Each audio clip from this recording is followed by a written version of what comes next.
Welcome, Sargon. Now, hold on one second. Let me unmute the tab so we can see you here and get everything set up. We were watching some Gamergate classics throughout the day. There's many. They weren't hard to find. We were watching Brianna Wu's interview with Frederick Brennan, an all-time classic, of course. How you doing, man? I'm good, man. How are you? Pretty good. Pretty good. First off, I want to. Oh, hold on. There is Milo, I think.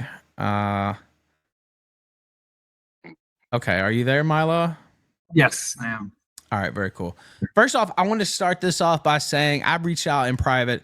This is old history, ancient history. Well, not too ancient, but I said some things about Sargon's unborn child, actually, that were really fucked up, and I shouldn't have said those things, but I just wanted to apologize to him publicly here. That wasn't a requirement or anything like that, but I just wanted to get that off my conscience. I have a couple kids now. I don't get to see that often, actually, but that's a different story. But I just wanted to apologize to you personally here live on the Killstream before we get started into the retrospective. I appreciate that. Thanks a lot, Ralph. And If I would known it was something that dark, I would have slapped the fuck out of it. It was pretty fucked up. It was pretty fucked up.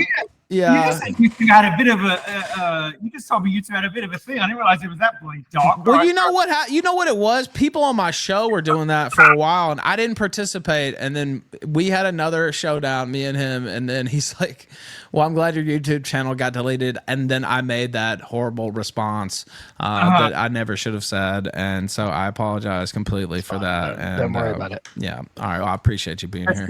As I obviously never said anything remotely as horrible. Of course not. Now, actually, you might not have. I don't know. It's pretty fucked. That is. No, I actually might not have said anything quite that bad. To be You might not. honest. At first, I thought you were bullshit, but I don't know. It was pretty bad. It was pretty bad. But I'm trying to remember. Maybe I haven't. Maybe I haven't. Maybe I have not. yeah, I don't know. We both have an illustrious history and saying fucked up things. But Sargon, welcome back to the Killstream. It's been quite some time. We're here with the Gamergate anniversary retrospective. What are your thoughts on what Gamergate meant to just the internet as a whole, and just your experiences with it? My experiences of it were generally quite positive. I don't regret it or anything. I think it was a good thing that it happened, and I think that there's a kind of truth when they're like, "Oh, Gamergate caused Trump, Gamergate caused Brexit, Gamergate causes." There is a kind of truth to it, because I mean, we were all, like lots of people have been born out of that kind of anti-progressive sphere of things, and it was the first place where essentially people were like, "Look, we're not communists and we don't want communism," really dug their heels in, even though they didn't realize that was what this was all about. And they never got over it. I set up like a decade ago a Google alert for Gamergate, see what they keep saying, and every single day, I get a thing. Gamergate has been mentioned in these articles. Gamergate has been mentioned in this every single day. They still talk about it. It's still on their minds. They never got over it. It's their Vietnam, and for that alone, I'm very proud of all the work we did. I love. I think it was the first time that that sort of 2014-15 was a period where it was those of us who were kind of risking our futures, I guess, to do this insane thing. We gave people permission for the first time to openly find preposterous people funny, where previously, there had been this kind of stranglehold of terror.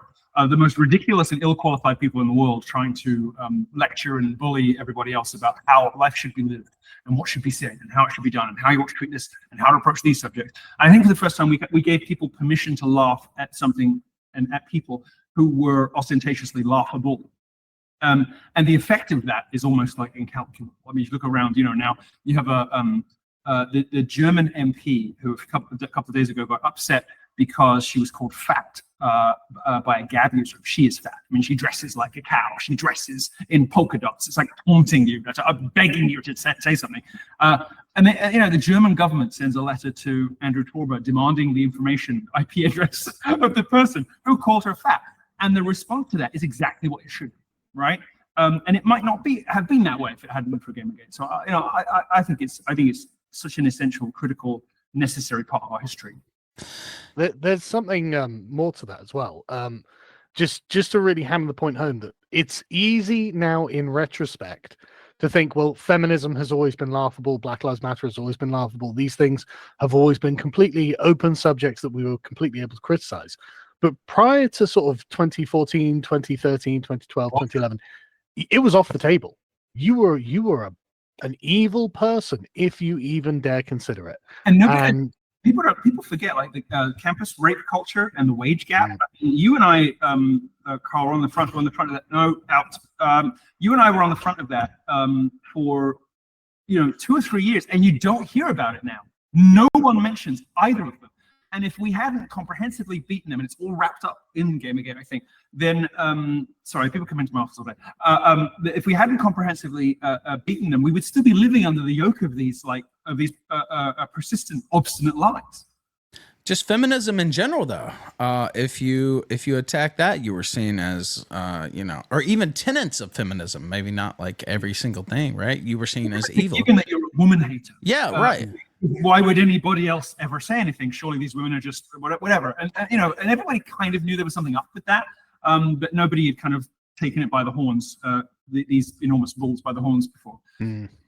There's an interesting sort of genealogy of the resistance to feminism as well, because there were other sort of small events prior to about 2013, such as Atheism Plus, which I'm sure many people remember fondly, in which the feminists managed to rout the anti-feminist elements of the atheist community.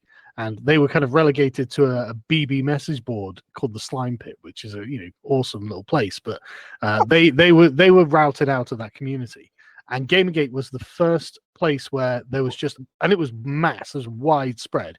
People were just like, no, I am just done with your attitude, with the things you're saying, with your political opinions, just done with it. And Gamergate went on for a year, like genuine, like online trench warfare, an actual year. Now it petered out, and I just want to be clear, Gamergate eventually lost, right? The battle of attrition was won by the people who are paid every day to tell you how much they hate you. So good for them. The gaming media is still shit. Video games these days are now shit. Everything's insanely woke. What was there's a Concord or something is actually quite a good Gamergate victory that's in the last week or so, where this game spent $200 million on a game, and it maxed out at about 700 concurrent players on Steam, which is atrocious. Absolutely atrocious, because it's an insanely woke game. You can Google the characters from it, and you're like, oh god, it's a massive fat blue-haired lesbian is one of the lead characters. It's like, right, well, you get what you deserve. So technically we lost. All of the people who hate us still getting paid, still have their jobs, still getting hundreds of millions of dollars. Sorry, say again, Mike? That's not really true, is it? I mean. Well, no. Hang on. Well, Sony's going to have to write that off the books. That's how big of a loss it is for them. It is. Yeah. The war isn't over. The battle was lost. Right. The Gamergate was like the Battle of the Bulge. Right. It's like the Eastern Front. Like it went on for a long time. That battle we lost. Right. They did keep their jobs. They did get their funding. They do till this day produce bullshit. But this can't go on forever. Nobody watches it, and look at the status they occupy now. I mean, these people are the butts of jokes now. Nobody's talking about any Sarkeesian except as somebody who historically. Sargon, let me catch y'all later on the show for a spot interview. I've been dying to meet y'all for years. Sorry for the super chat. Go ahead. Sorry. I forgot that they pop over the top. It's fine. I never know whether to stop for it or not. No. So these people are vastly diminished, and I think Gamergate was always a selfless, a huge risk for everybody participating in. Okay, fine. The gaming, lots of video games are still heading in that direction. The people, the characters on the other side are all machine gunned to death as far as their professional reputations go. Whereas some of us have become, enhanced or at least more complex or much more successful figures in some ways.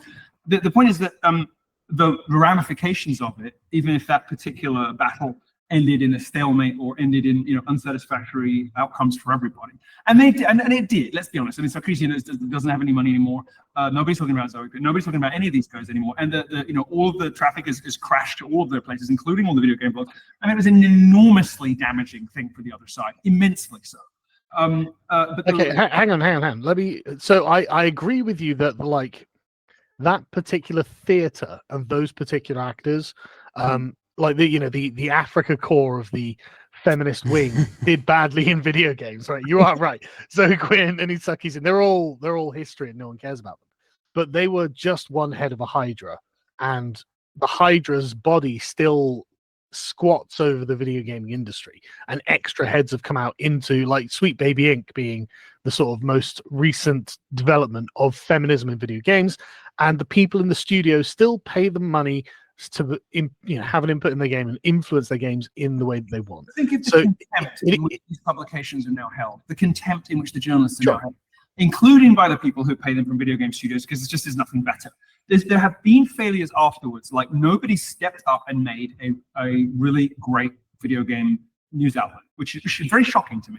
Very shocking to me that in the 10 years afterwards, nobody said, right, let's do this right. Let's do this right?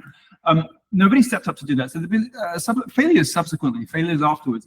But I have a hard time nodding along to you saying it was a lost, even just a lost battle.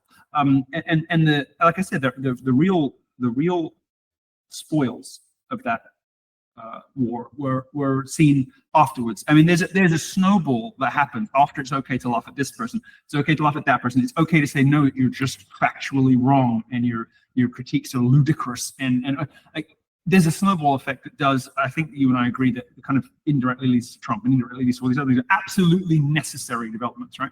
100%, yeah. So I don't know. I just have a hard time. I bristle. Well, let me continue to explain, because the war isn't over. That's the thing. I mean, my life is just Gamergate all day, every day now. What can we do to defeat the left? What can we do to defeat the left? Right. That's just my career at this point, and I'm dead set on winning on this. The war isn't over, and the battle for the video game industry has been lost. Now that doesn't mean that we've given up and that's it.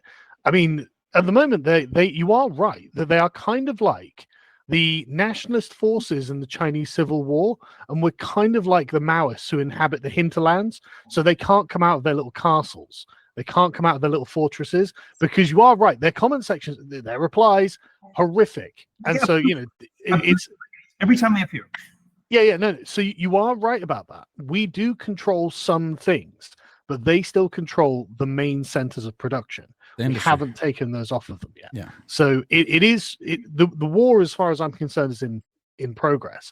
And I mean, there are there are backs and forths. So there are some small victories on either way, but generally we have a fairly good foothold where we are. And you are right. The problem is that it kind of grew beyond Gamergate, and it turned into what is essentially international culture wars, which, to be fair, it probably was going to, as soon as someone just sat down and said, like, no, and that's the end of it. Because you can genuinely see it in Trump and Kamala Harris at the moment. Like, she is insanely woke in every single way. All of the assumptions of feminism and Black Lives Matter and all of the other intersectional assumptions just folded it. They're just the mainstream left at this point. All leftists believe all of these things to their maximum extent. And if they say, oh, it's not to the maximum extent, that's only because they don't have a fellow leftist who's like, really, you don't think that? You don't think that? And they would just continue to go along, right? But on the other side, we do have the vast armies of the fellowship of the shitlords, right? The people on the other side are totally Gamergate in every single way. Like, Trump is like an avatar of what the spirit of Gamergate was. It's like, no, fuck all of you people in every way, shape, or form. And so now it's a giant, like, almost mythological war that's going on. And Gamergate was definitely a part of the inception of this. So I think you are right, definitely on that one. But it's not over. That's the thing. It's not over. Don't you see in the way that people respond, whether it's to Kamala Harris or to some, the latest, where I see so much of the language that we, I guess, invented or at least popularized 10 years ago is still the primary attack vector against the progressive left, right? I mean, we're still having all the same arguments, we're still having all the, but the language, the means through which people are occasionally having victories against these people, it's very much framed and shaped, and has the tenor and flavor and texture of what we were doing 10 years ago, and nobody had really done prior to that. So, again, it's tough to overestimate the ramifications of that year and a half or whatever it was, because I think for the first time, I mean, I sort of said it gave people a license to laugh, which is true, but not really the most serious thing. I think we gave people a toolkit. I think we gave people a little arsenal of like prophylactics, methods to fight these people, and they continue to be successful, and they continue to work now and again, even to the present day. Now, let me ask you both a question. How much did Gamergate have to do with people coming from the right or even moderate, right, from all over the internet to unite? I vividly remember a DM I got, and this guy said, "I don't give a shit about video games. I just see you guys attacking feminists and these weirdos, and I want in on that." Right? Like that's literally what they said. And then you saw Trump. What happened after? I don't think we put Trump in office. Like only Trump could have done what Trump did. But the tactics and the people, the personalities who came out of that, a lot of those same people were from Gamergate. Well, the thing, like, it's not that we put Trump in office. It's we are part of something that built in resistance to this massive ideological infrastructure of wokeness, of which feminism was one tentacle. And so it's natural that we would all find ourselves converging. But initially, Gamergate wasn't a quote-unquote right-wing movement. No. But a lot of people from Gamergate, and myself included, have become right-wing through exposure to left-wing philosophy. The more they made their points, the more they argued the case, the more you were like, oh my God, if this is the left, I am not just the opposite of that, I'm the furthest opposite of this, right? I want nothing to do with this, and I need this to die because this is going to destroy all of our civilization. That was my personal understanding of the left after having such long experience of it. And I know a bunch of people who are like that, I don't know if there was anybody else who was like really explicitly right-wing, except for me. There were some. I was left when I first started. Yeah, when I first started. From everyone, all over the place, all angles, all directions, for being like explicitly politically conservative. That was the major reason people were like not wanting to fully be pro Milo is that, he's right wing, he's going to bring us into disrepute. I mean, this was not a movement of right wing people. It just was not, because I had to like. Now, was that a weakness of it? The Big Tent coalition? No, I don't think so. Okay. I think I had to be careful. And but that's good, rather than just like going full tilt. Yeah, I have to be careful and considerate of that kind of stuff.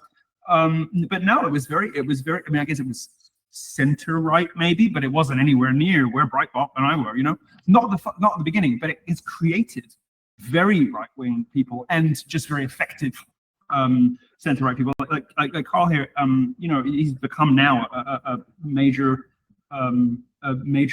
instrument on the political and cultural right in the UK that just wouldn't have existed otherwise, right? Wouldn't have been around otherwise. He wasn't talking about this stuff 10 years ago. And so, I agree that if people didn't start Chevy off that sent way, $5, just wanted to show support. Carrying gentlemen. Thank you. Go ahead. One interesting thing is that the gaming space actually wasn't political, right? The gaming space was devoted to the subject matter, and so it attracted a lot of non-political people who were basically, and there was a political compass test that went around, and like everyone's results got amalgamated into it. It was overwhelmingly center-left libertarian leaning on the political compass. I remember that. Yeah. People who are not, who were just fairly like laissez-faire in their personal lives. They're like, okay, well, as long as you're not being a weird freak around me, I don't really care what you do. Just do it in private or whatever. Let me get on with what is a break from my daily grind, where I enjoy myself and relax. Just let me get on with it. And these fucking little shits couldn't do that, right? They couldn't do it. They couldn't just let you have it. And And I swear to God, there are again, I Anonymous know sent loads of people $5 to was this Joe day Rogan's criticism who are of still Sargon on his just like appearance on the pod fair. Go ahead. Sorry. I'm sorry who for who, that. who are still like rabid daily social media campaigners against the left. No, we're right wing now. You've made us right wing because you made us examine what we were. Right, you made us sound right. You're going to make identity political. You're going to make gender political. You're going to make all of human life fall into one of two categories, left wing or right wing. Well, then I'll have a look at what I actually believe. And a lot of people have gone through a lot of introspection and been like, no, okay, I feel this. I am that. I am rooted here. And you have essentially awakened a dragon that you kind of should have just let lie, but you were too arrogant and too stupid. And now you've got massive, you've got Trump looming on the horizon. And the polling for the left at the moment doesn't look good. The video game industry doesn't look good. The movie industry doesn't look good. Things aren't going the way that they would have hoped for, I think. Let me ask you a question, Carl. Why do you think that, there seems to be a shorter cycle when it comes to the movies of them realizing that the woke stuff is not working and then retrenching, or at least releasing some movies that appeal to everybody or whatever. Hollywood basically is now, kind of on the back foot, and it's more about the streaming stuff. But there seems to be like a quicker realization in TV and movies that certain things are not working. The video game industry, it does two things that mystify me, which is Brianna one. Hyper Bimbo sent $5 on Rumble. Blimey, that's a mouthful. Someone dumb it down for me. He's saying that they're realizing quicker that things aren't working and they just cut the project off rather than continuing on with it. What I want to say is the video game industry does two things that mystify me. One is they continually launch products that are not finished or just not up to the standards that should be for the amount of money they charge and for the fact that this is a multi-billion-dollar industry, bigger than Hollywood. And two, they don't seem to learn their lesson based on because they know that they're out of step with the majority of their consumers' views and wishes and desires, and yet they still kind of cleave to a press that even they hold in contempt, and even Hollywood doesn't always do that. Even Netflix doesn't always do that. Why is in your view, why is the video game industry so stubbornly attached both to contempt for its consumers through unfinished products or substandard products, and cleaving to media doesn't really matter? Okay, well, the substandard product thing is actually really easy to answer. It's because everything can be updated live, so they could just release fixes, updates, patches, DLCs whenever they need to. Obviously, people who make movies can't do this, and so it gives the video game industry the ability to sell you a shit product and then patch it up later. And because I guess the video gaming public is like a battered housewife, you just get used to it. You just hope they don't come home drunk one night. You just make sure the kitchen's tidy. And am I wrong, Ralph? Am I wrong? No comment. But no, you're right. Yes. They can get away with it because eventually the thing will be fixed. And also there's always a very large modding community for anything important that comes out, for PC at least. And so that someone's going to pick up the slack somewhere, so the product will eventually become what you're expecting. Even if you personally, even if you have to do it later. So extraordinary complacency married to a great attentiveness when it comes to pandering to the people who really should have no say. It takes longer to make a video game, these big AAA games, than it does a movie usually, right? It's 10 years for Grand Theft Auto 6. They make a lot more money than the studios, so that's true. But they spent 10 years making Grand Theft Auto 6. Like they can't just cut it off. But it's also, Ralph is right. The product does take longer to make, but it's also they just lucked into the one kind of media that can just be patched up on the fly.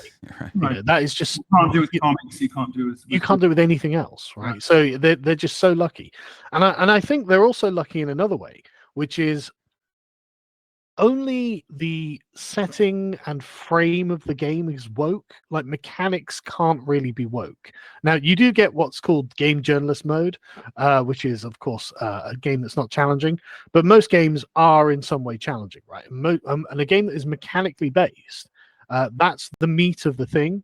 So But it's also true that even the AAA games are tending in the direction of more like movie-like storytelling. That they're prioritizing kind of textures and visuals over gameplay and mechanics. 100%. Yeah. So in a sense, it is in fact like I mean, it's not the mechanics can't change because physics is physics. It's just that that's being deprioritized in favor of what you Captain might say. Sheppy sent $1 on Rumble. Enjoy I modded Starfield to remove all POC. In some studios, yes. Other studios, no.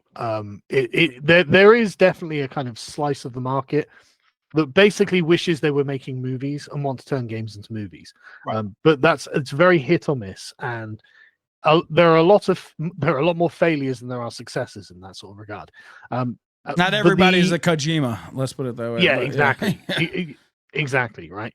But the actual meat of a game, even if like there are several games that I play because I like them that are woke and allow you to choose your pronouns and shit like that, and have like random non-specific ethnic assortment of characters in them and things like that, and it's just without any sense made. But the gameplay itself, the actual mechanics are still good, and that's what you're actually playing the game for. So they can tack on the woke stuff if they want, and a person who is not politically engaged will be like, okay, I just want Baldur's Gate 3, even though that's an insanely woke game head to top to bottom. I've got friends, who work for me as professional anti-woke people who are like, oh yeah, that's the best role-playing game I've played in a decade, because the actual mechanics of the thing are still really good. $5 10 years they've lucked out in no that way as well. I don't know why, but for some reason you'd think video games have got a much lower barrier to entry when it comes to new studios as well, right? It's actually very easy to produce a video game, and if it's a good concept and it works well, then it can rocket into a major franchise. And we've seen this happen a lot in the last couple of years. Have nothing. I mean, like Helldivers 2 is a great example of a game that is kind of a bit woke, to be honest, but it's also just great. It was a very, very small game to start with. The sequel just made it into a huge thing, and so this can essentially come out of nowhere, right? And so big games can be based on the same game engine, which is something that you can, as a game developer, simply buy, and it can simple games. For the things like the simulators, it can be as simple as just picking how things look, and then everything else basically works the same. And all of the difficult, complex physics is kind of handled by software you just sort of license, right? So that's correct. Yeah, easier than people understand sometimes to make even what looks like very complicated video games. Unity, stuff like that. Yeah. And even like high-end graphics are not that hard to do because the tools are so advanced. Right. And so if you just spend $20 a month or whatever renting the tool, then you can produce incredibly high-quality work. And so I don't know why that's not doing more damage to wokeism in video games. You'd think it would be, but I mean, they've also got lots of very clever ways of monetizing their games. In-app purchases, essentially, in video games is very common now, and so I think it's ruined a lot of games too, by the way. But anyway, yeah, go ahead. Oh yeah, that's ruining loads of games as well. But it's obviously making them stacks of cash out of normal people who don't. I did once spend I think several $1,000s on Jurassic Park Builder.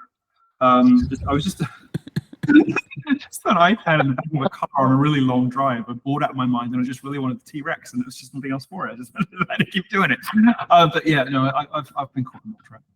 So I think that the fact that games can be made fairly easily, and the money-making potential, and the fact that it's not. There's a depth in video games that is missing from purely sort of receptive content. It's the interactive nature of video games kind of makes them more robust to the woke issue than traditional media. But this is all just my hypothesis. It sounds like a lot of the stuff that's persisting is largely superficial to some of these big games. I mean, like you can choose your avatar, you can choose your pronoun, you can choose your skill, like blah blah blah. But then after that, it's kind of there may be some elements to the story, but it's not. Would you say there are some instances in which the sort of the woke elements in games are still being overstated? No, there are loads of games that just congenitally woke. They're just woke through and through. But the thing is, a lot of games aren't so contingent on story. There's entire just genres of games where there is no story. The story is what you do with the mechanics in the game. So even if the characters choose their own pronouns or you don't really engage with any of that when you're lining up an army and shooting or running around a deathmatch and blasting your friends, right? So it doesn't really matter how woke that thing is. You could still play it and have a good time. Setting In up the your same way loadout. that in Hollywood movie, you have a suspension of disbelief or a suspension of disgust, about a particular thing, and you just kind of enjoy the rest of it. Pretty much.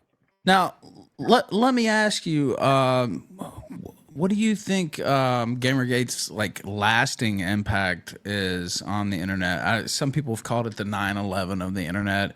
We've basically been involved in a perpetual, and like Carl said earlier, it probably would happen anyway, right? Something would have kicked it off eventually.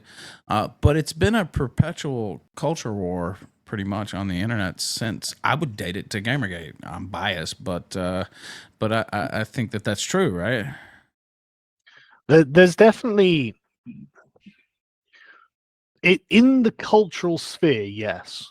In the political sphere, obviously, there've been people like Andrew Breitbart who realized the irreconcilable nature of left-wing politics to right-wing politics, which many conservatives took a very, very long time to accept, and many still don't. The British Conservative Party still doesn't, but Trump's Republican Party seems to have essentially routed out most of the rhinos at this point. I saw apparently the other day, all of the staffers for George W. Bush are voting Kamala and endorsing Kamala, and that's what you want to see. Yep, get them out, get them fucking out. None of Trump's guys are going to endorse Kamala or any of it. Well, culture's upstream from politics is the famous saying. The only people who have been in the Trump administration or have volunteered for Trump or have been Trump supporters or Trump campaigners or whatever, who say they're voting for left-wing parties later, do so exclusively out of personal animus toward the president. They don't do so because the ideology is wrong. They don't do so because they're not right-wing anymore. They don't do so because they think, the left is right after all. They only do so because they feel Trump wronged them in some way, which is very important and a very powerful thing to notice. We won the argument. It's just that Trump is, lots of people often acting with him find him to be unpleasant or find him to be ungrateful or find him to be difficult. But nobody who's worked in a Trump administration says they're voting left wing because they now are ideologically Democrat. So it's important to note. And I just want to add to that applies to any other sphere where there's a left-right culture conflict. There are a small number of people who go over to the left, but that's only because they've had personality conflicts with someone in their own space, and the left has love bombed them and drawn them over. It's not because ideologically they've particularly changed. Now, again, Bill I know Crystal type, some of these right? people. Yeah. Go ahead. Sorry, I didn't mean to cut you. And so you can just see in their content they don't really like this, but they hated that other guy more. And it never works out probably well for you, by the way. If you're one of those people that's thinking about jumping sides and you think you're going to have this warm welcome, this soft landing as you go to the left because somebody on the right annoyed you, I can't think of a success story. I can't think of any time it's ever worked out well for anybody because you will get Ian Miles Chong.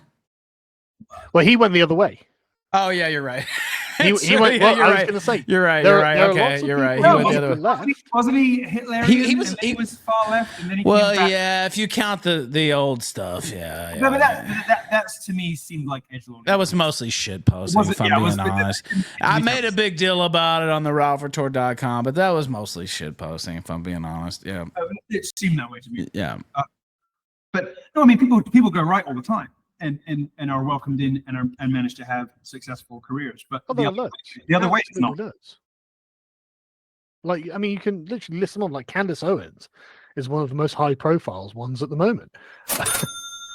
People can't see Milo's face. Wait, and I'll ask. What is the panel? I'll let this play because it's a longer one. Of telling the story of because it's a good question. Also, I think why is too. Brianna Wu going on Growiper Twitter Spaces but not the Killstream? Let's Was he see. invited? What is you probably could hear that if you want me to repeat it Yeah, again. Brianna Wu.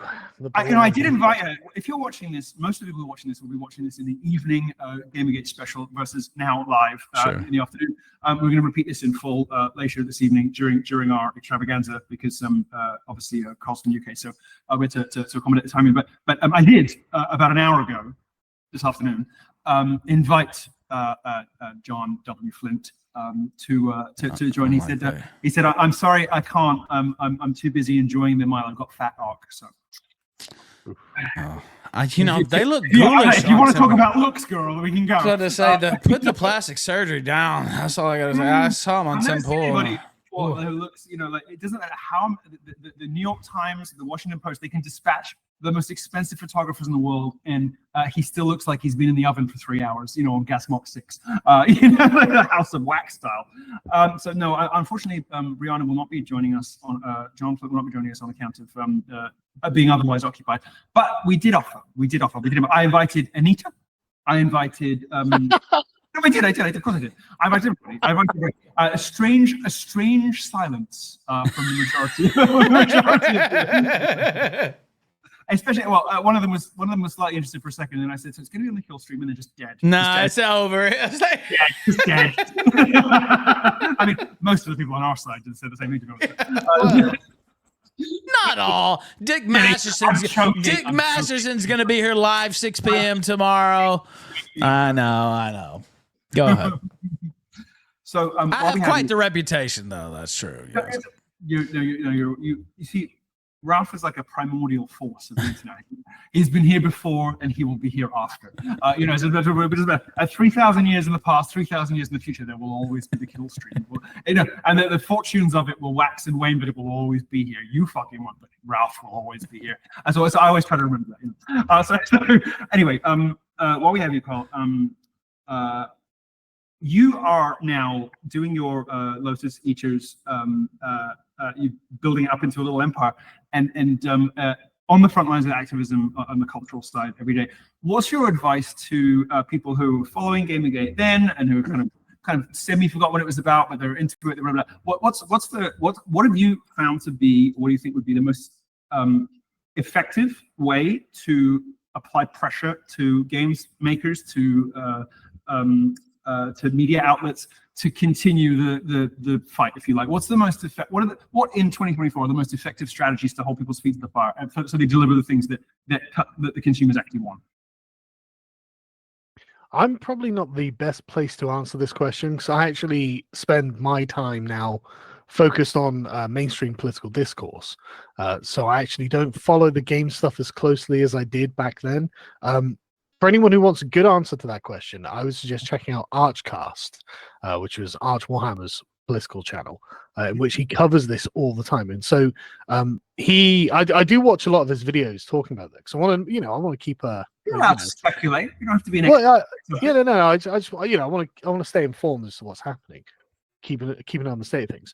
And I've noticed that sort of wing of the culture war against the left is doing very, very well. Through Steam, actually. Steam is a relatively non-partisan platform and has some quite spicy things on it. And one of the things that is very effective, the Steam user reviews. The Steam user reviews can be like frozen and whatnot, but tend to be fairly open. And so it's become a really effective platform for regular people who themselves don't have a public presence or of any size, when there is a strong well of feeling in the community, voicing their opinions and doing a lot of damage to the self-esteem of these game developers, right?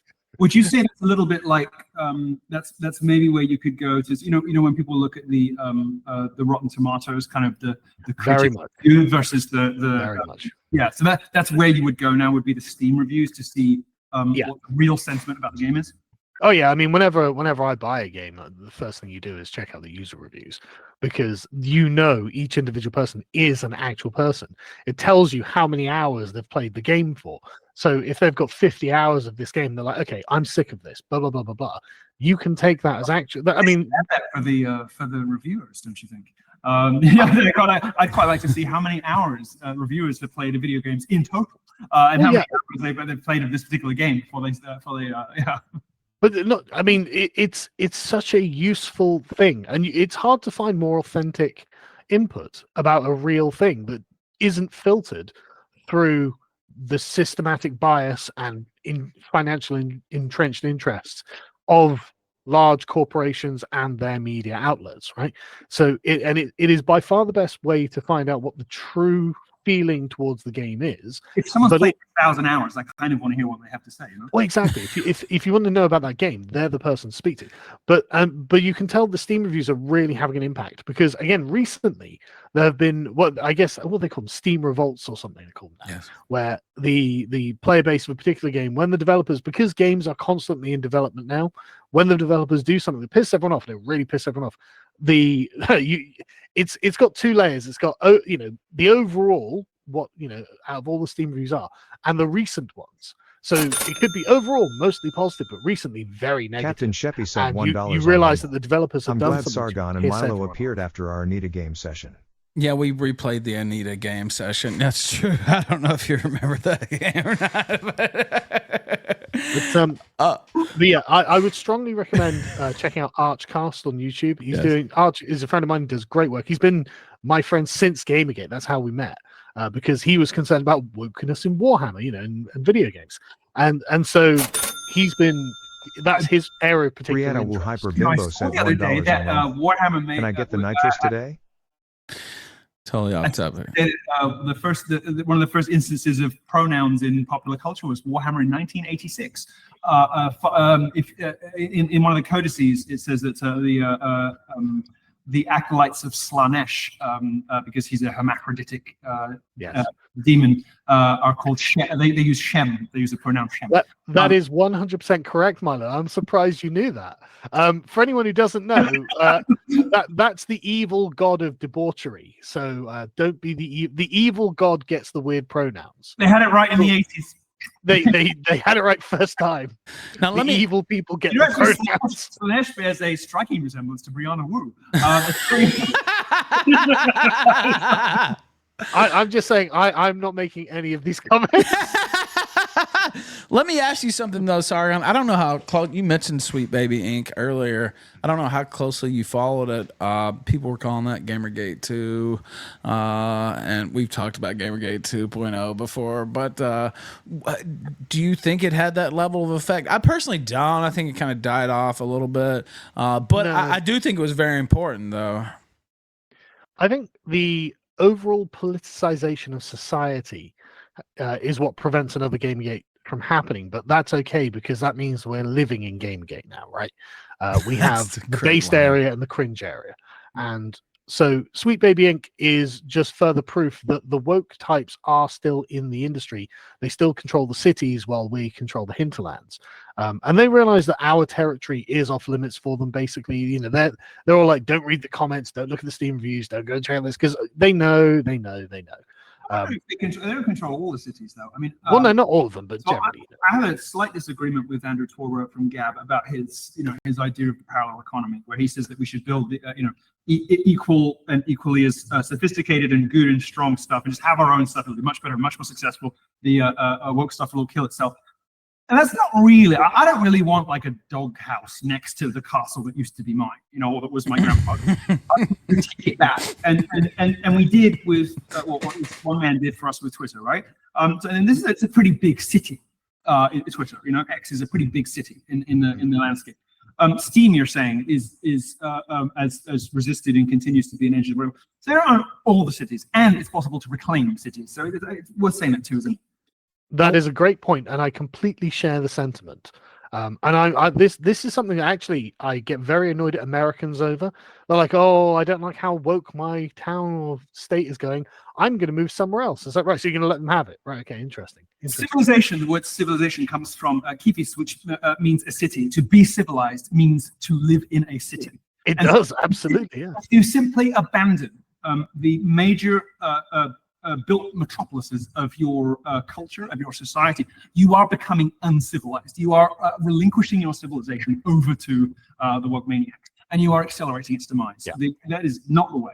the way is to take it back, no matter the odds, as crazy as the odds may currently seem. It's the only way is to wrest control of your city back. Because if you don't do that, if you instead retreat to this kind of nomadic or agrarian, agricultural idyll that so many people want to just go live on a farm and pretend New York's not happening, you become in a real way uncivilized. And you're no longer a participant. You're not a player anymore. You've taken yourself off the chessboard. You are no longer a player in the game. And that to me is like the most dangerous and wrong-headed strand of thinking in dissident right-wing politics is that we should all retreat out of the cities. That to me is suicide. Now Suicide. You mentioned Twitter. Well, hang on. Oh, go ahead, and then I want to ask a question. Yeah, go ahead. Milo's 100% correct on this, and there are strategies and tactics that we can employ in order to take them back. So the first thing you should do is try and become a member of one of these institutions. Join one of the major game studios, right? Don't necessarily be political, but act political in your decisions, and don't announce them whenever you get the opportunity. For example, if you get 2 CVs on your desk that are roughly approximate, do not hire the one with pronouns. And that can be a prejudice you express, because actually that's still legal discrimination. That's actually still It's legal entryism, discrimination. is what you're describing. Yeah, Basically, 100%. And that's how they did it. They hired their own. They hired ideologically friendly people. This is the Christian way, actually, entering into and reforming institutions from within. The continual process of adjustment and reform is the way that Christians do it, whereas other religions, the one that came before and the one that came after, in the people of the book, both prefer to blow things up or to destroy them.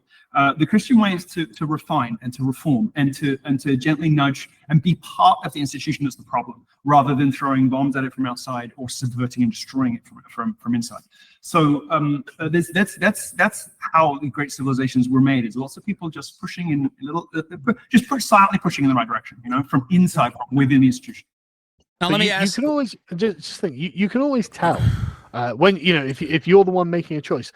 Choose someone who is not virtue signaling about wokeness. If you're like, right, we need to hire we need to get a company to produce X for us. Okay, well then choose a company that doesn't post about Black Lives Matter or Pride on their social media. Choose a company that doesn't get involved in all of this. Again, this is all perfectly legal. You're allowed. There are no laws that say that you have to go with these people or anything like this. And it's by slow measure, as Milo was pointing out, a slow measure of action that this will build up into... Brianna Wu Hyper Bimbo sent $1 on Rumble. Yeah, sorry. What do you think Gamergate revealed about the internet's power to shape and distort public discourse? Was it a turning point for better or worse? Was it the West Arab Spring? The point is, you will eventually find you're at a tipping point where the company itself that was previously woke is now so populated by people who are just not doing that and are just not interested in engaging with that, that it won't be woke anymore. I just want to ask this real quick. I'm going to have to jump in because both of you guys are very low questions, but which is a good thing. But that, when I'm here, I get to talk all day. They came to hear you guys, not me. But I did want to ask a question. So both of you were banned from Twitter/X. And both of you were reinstated. I got banned for a very short time. I won't go into how I got reinstated right now. Yeah, but anyway. Anyway, I did get reinstated after a short little 1 month ban, but how much of an impact Gamergate couldn't have happened without Twitter, in my opinion. How much of an impact has it had in your careers and just enjoyment being back on Twitter? And I'll start with Carl, and then Milo can pick it up. Twitter was useful, but I don't think it was that big. I think YouTube was the real thing. Yeah, that made game Hyper Bimbo sent $1 on Rumble. Twitter was a useful resource Gamergate because was a necessary the conflict, enemy. or do you now see it as a missed opportunity for more constructive dialogue? Just keep going. So the Twitter was useful for the enemies to continually reveal themselves, right? They would just post all of the things that we would want to see, and then we would be able to catalog these in YouTube videos and say, well, look, this is straight from the horse's mouth. This is exactly how they are. Because at the time, their positions are so preposterous that when you say to a normal person, oh, this person literally wants to take everything you own and give it to black people for reparations, they'll be like, No, they don't. That's fucking absurd. No one wants to. Oh, this person literally wants to fire men at the top of companies and just replace them with unqualified women. People are like, no, they don't. No one would want that. It's like, no, they do. Look, and here's him saying it. You know, like, and if we didn't have that, things would be a lot more difficult. But the real like foot soldiers' work was done on YouTube for YouTube videos, and if it wasn't for YouTube, then we'd have a much smaller. I wish I would have got in on YouTube a lot earlier. I'd have a lot more money in my bank account instead of being a blogger. It didn't do me any good. Yeah, they would have demonetized you to be. Well, they did eventually. Thanks, Wall Street Journal. But yeah, yeah, they got me eventually. And this is a fair question, even though it jumped over. Sorry about it jumping over the top. It's opening another window, so I can't really stop it right while you both are on air. I'll fix it for later on. But fair question though. Do you think Gamergate was a necessary conflict, or do you see it as a missed opportunity for more constructive dialogue?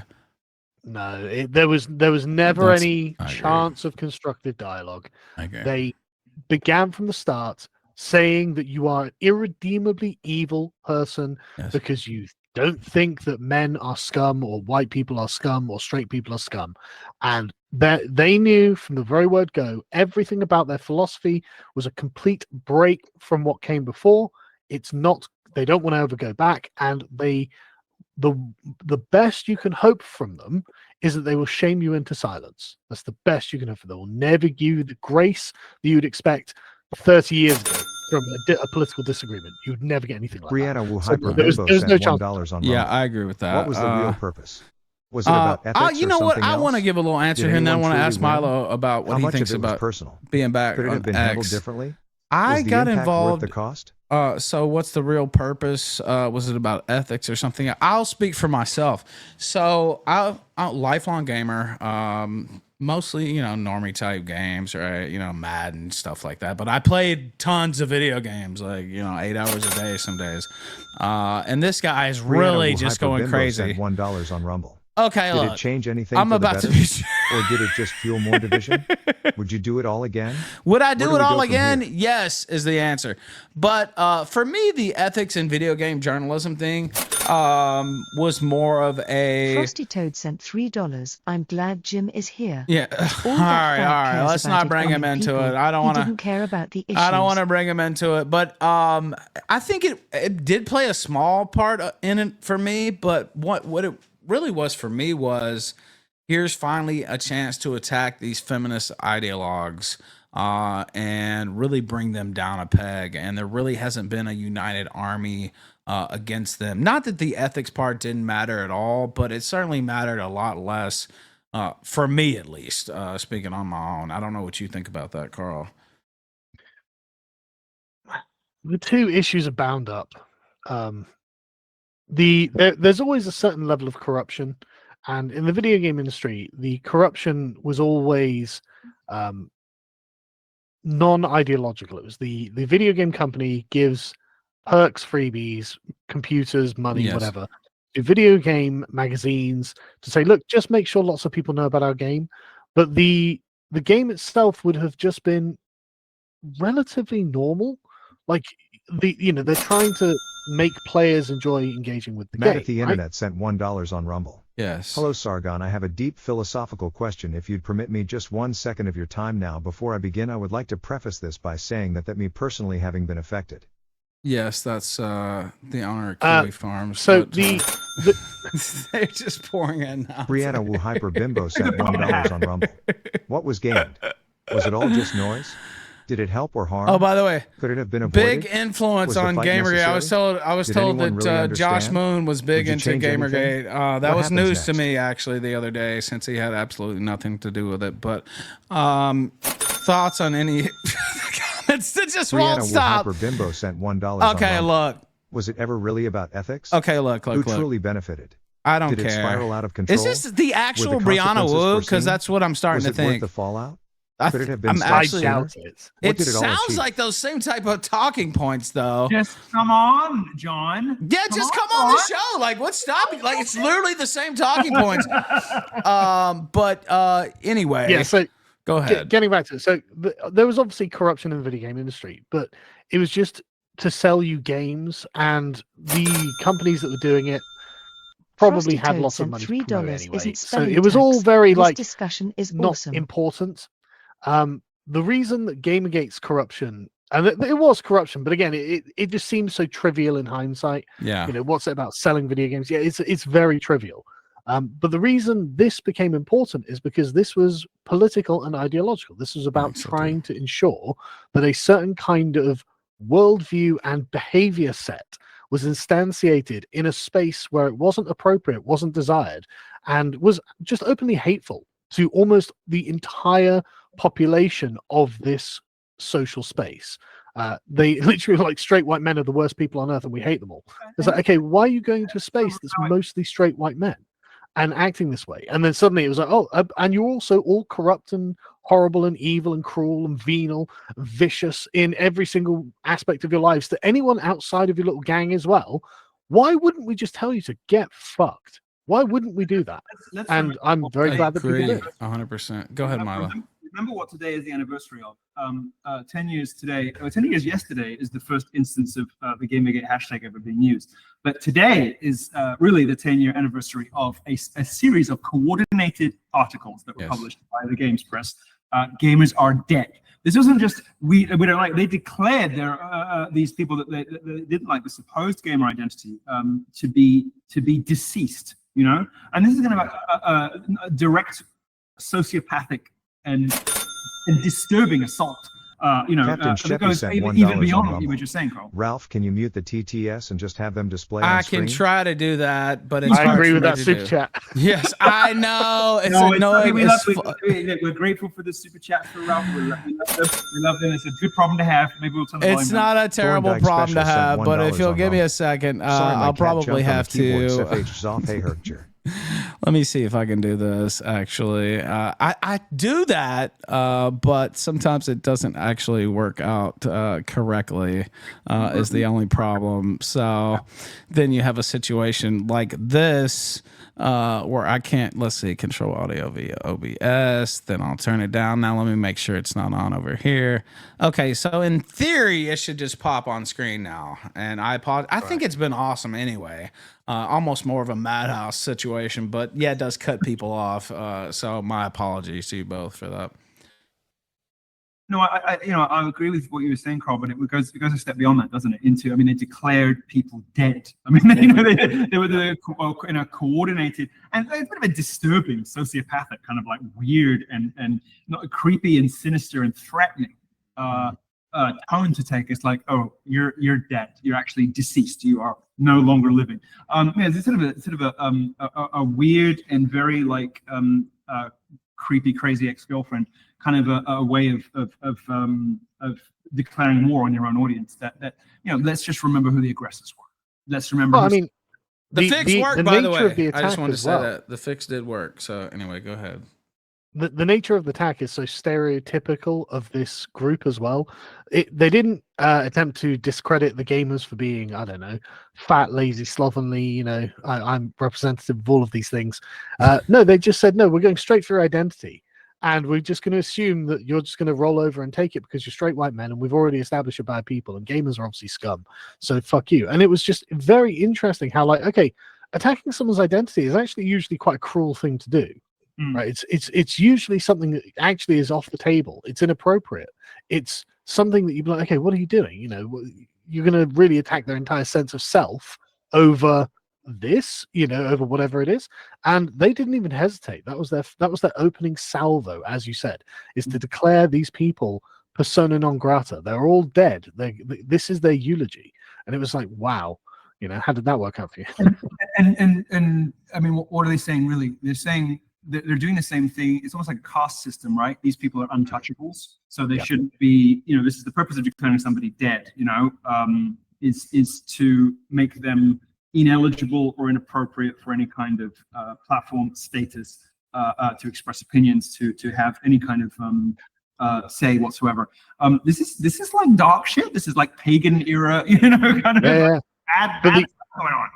There was one guy, was it Zoe Quinn's boyfriend, Alex something, who literally said, I want Gamergate to be a scarlet letter on these people.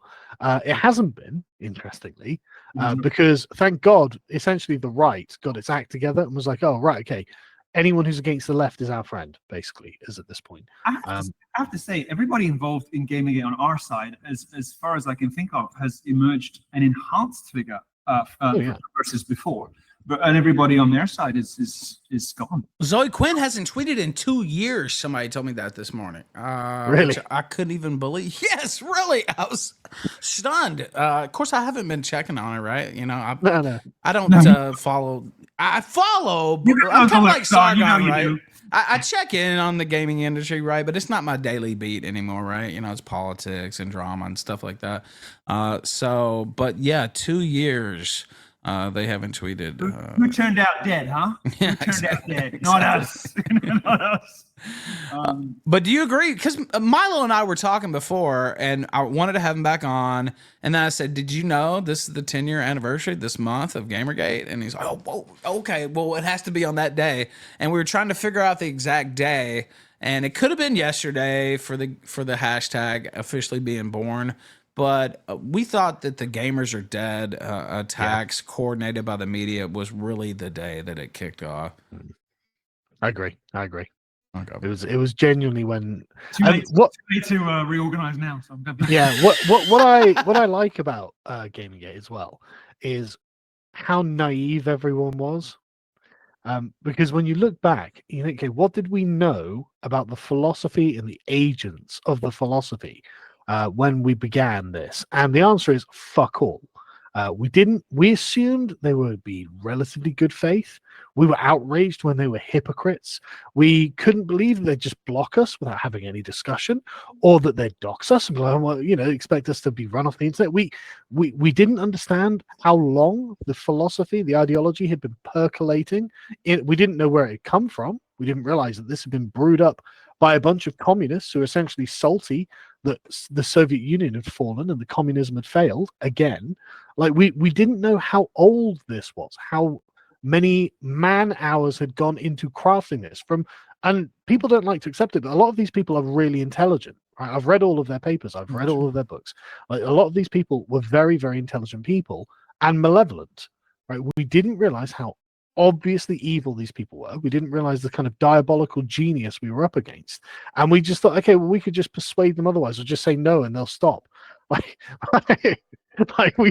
had no idea what we were up against. And so, like you were saying, Milo, like a lot of people have been honed by this experience because there's been a lot of lessons learned, I think. I think that's true of the rest of you. I think I knew, and that's why I'm excited about it, because it's kind of been on this in other worlds, in other areas. Yeah, but you were a political person before that. Right. I really wasn't. No, you were not. I was trying to sort of gently explain to people that this is not going to get better. They're not going to be nice. And so I would get slaps on the wrist when I would do things like, publish particularly aggressive reporting on Brianna Wu or on Randy. Do you remember Randy? Little Randy? Randy. Oh God, yeah. Randy. And people were like, you're doing too much, blah, blah, blah. And then a year later, everybody's like, you're absolutely right. So I was trying to kind of, explain this to it. You don't really accept it until you see it with your own eyes. But it was a moment when a lot of people you say that some of these people on the left are intelligent. I think they're mostly midwit, to be honest. The sevens who have been told. No. What I mean is the progenitors of the ideology are very intelligent. Oh well, maybe. Yeah, it gets percolated down to a bunch of midwits. Right. But the people on our side were phenomenally intelligent. I mean, there are artifacts from Gamergate that didn't exist before, and I can only assume were created as a result of it, that people don't even know about, that I use every day. I mean, there's a do you know what Mr. Archivist is? It's like a extraordinary compendium of studies demonstrating that basically every axiom of leftism is complete nonsense. And I'm pretty sure that's sprung up around these incredible libraries created by autism, created by the much hierarchy, and there's now weaponry out there. There are now resources out there. There's now all kinds of things you can lean on and draw on to expel these people from your organizations, should you choose to, and to debunk and to refute them. So the legacy of of the movement, like we mentioned earlier, has just been extraordinary to me, like very powerful. When you go on this, I don't know how recently it was been updated, but when I was reporting like 2016, 17, 18, I was like living on this site. It's called Mr. Archivist. I'll put the link on my Twitter sometime this evening. And you just sort by like, it's the most incredibly granular catalog of sources, just exploding every myth, the kinds of things that we were, addressing. And it's one of like 50 things that now exists out there that would never have otherwise. And you know what is also very good. That's there's a kind of blending effect from Gamergate to Trump, where the same people just got sort of sucked into the same continuum of politics because it was clearly this is the only thing against. Yes. And I just find that the left just doesn't even argue their case anymore, right? They don't even argue their own case. Now it's just, oh, you're a racist, oh, you're a xenophobe, oh, you're a transphobe, whatever. They don't try to persuade you, they don't try to debunk you, because we've come to the point now where the intellectual fortifications are so strong on our side, right? They are, as you say, they are wrong on almost every, and probably every point. I've really struggled to think of anything they're right about, to be honest. And even then, that's probably just happenstance. But yeah, there was like a real sort of honing of the right-wing movement that has flowed into the Trump movement. So lots of people lots of autists who spent a lot of time grinding just found themselves in the river of Trump as well, which I don't doubt really helped the MAGA movement, frankly. Well, I think that the energy was harnessed. There was excitement and energy right after Gamergate that was harnessed and fed straight into the meme wars of 2016. Oh, right? Yep. A lot of veterans from both. Well, it's like, where else are you going to go to fight these people? Like Sargon said, yeah, it's like, here's the battlefield. Versus what it's become now, I Wow. sorry to say, which is the kind of boomer memes on Truth Social. If you have any kind of love for life, don't go on Truth Social. It's a sort of, even Trump agrees with you on that. He's been posting what looks like actually his own tweets as well. Have you noticed that? Yeah, I know. It's in his style. Yeah.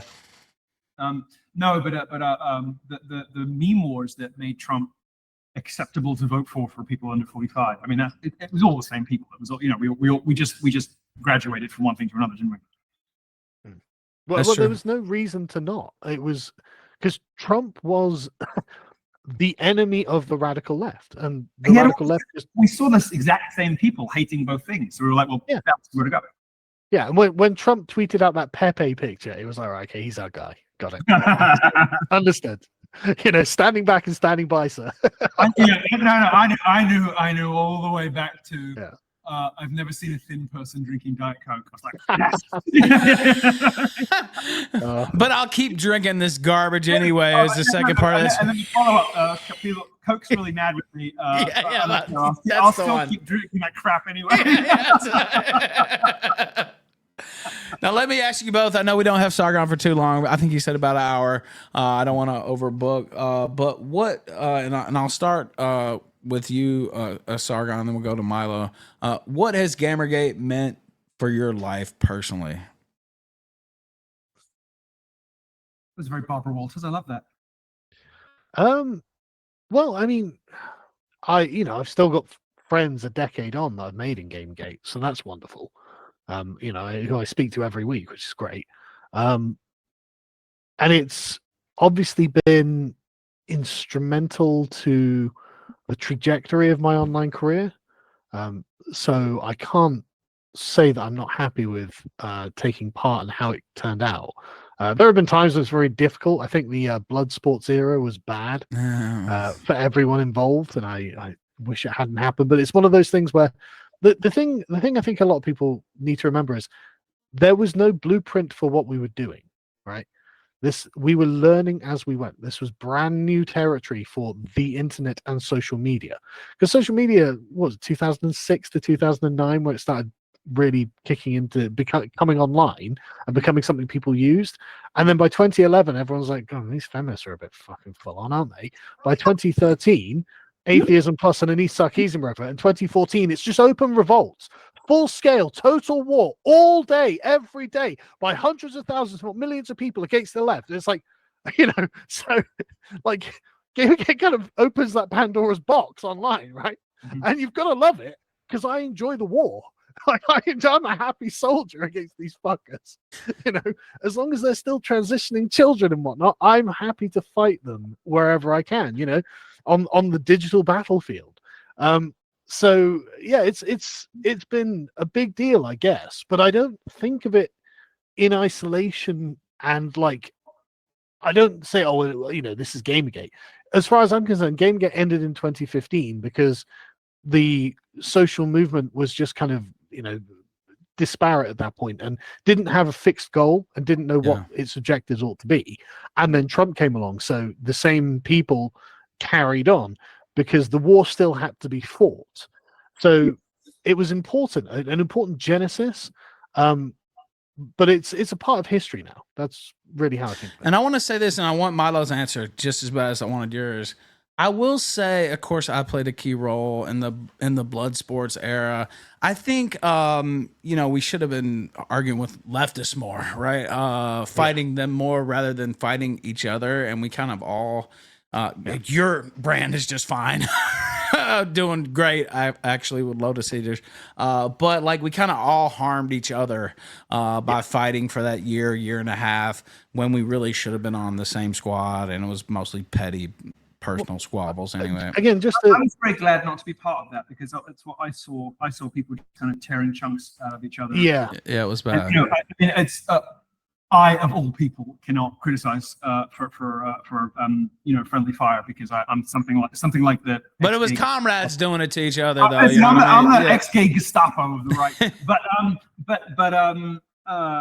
I didn't. But the way that happened, it just seemed like everybody was getting damaged for no reason.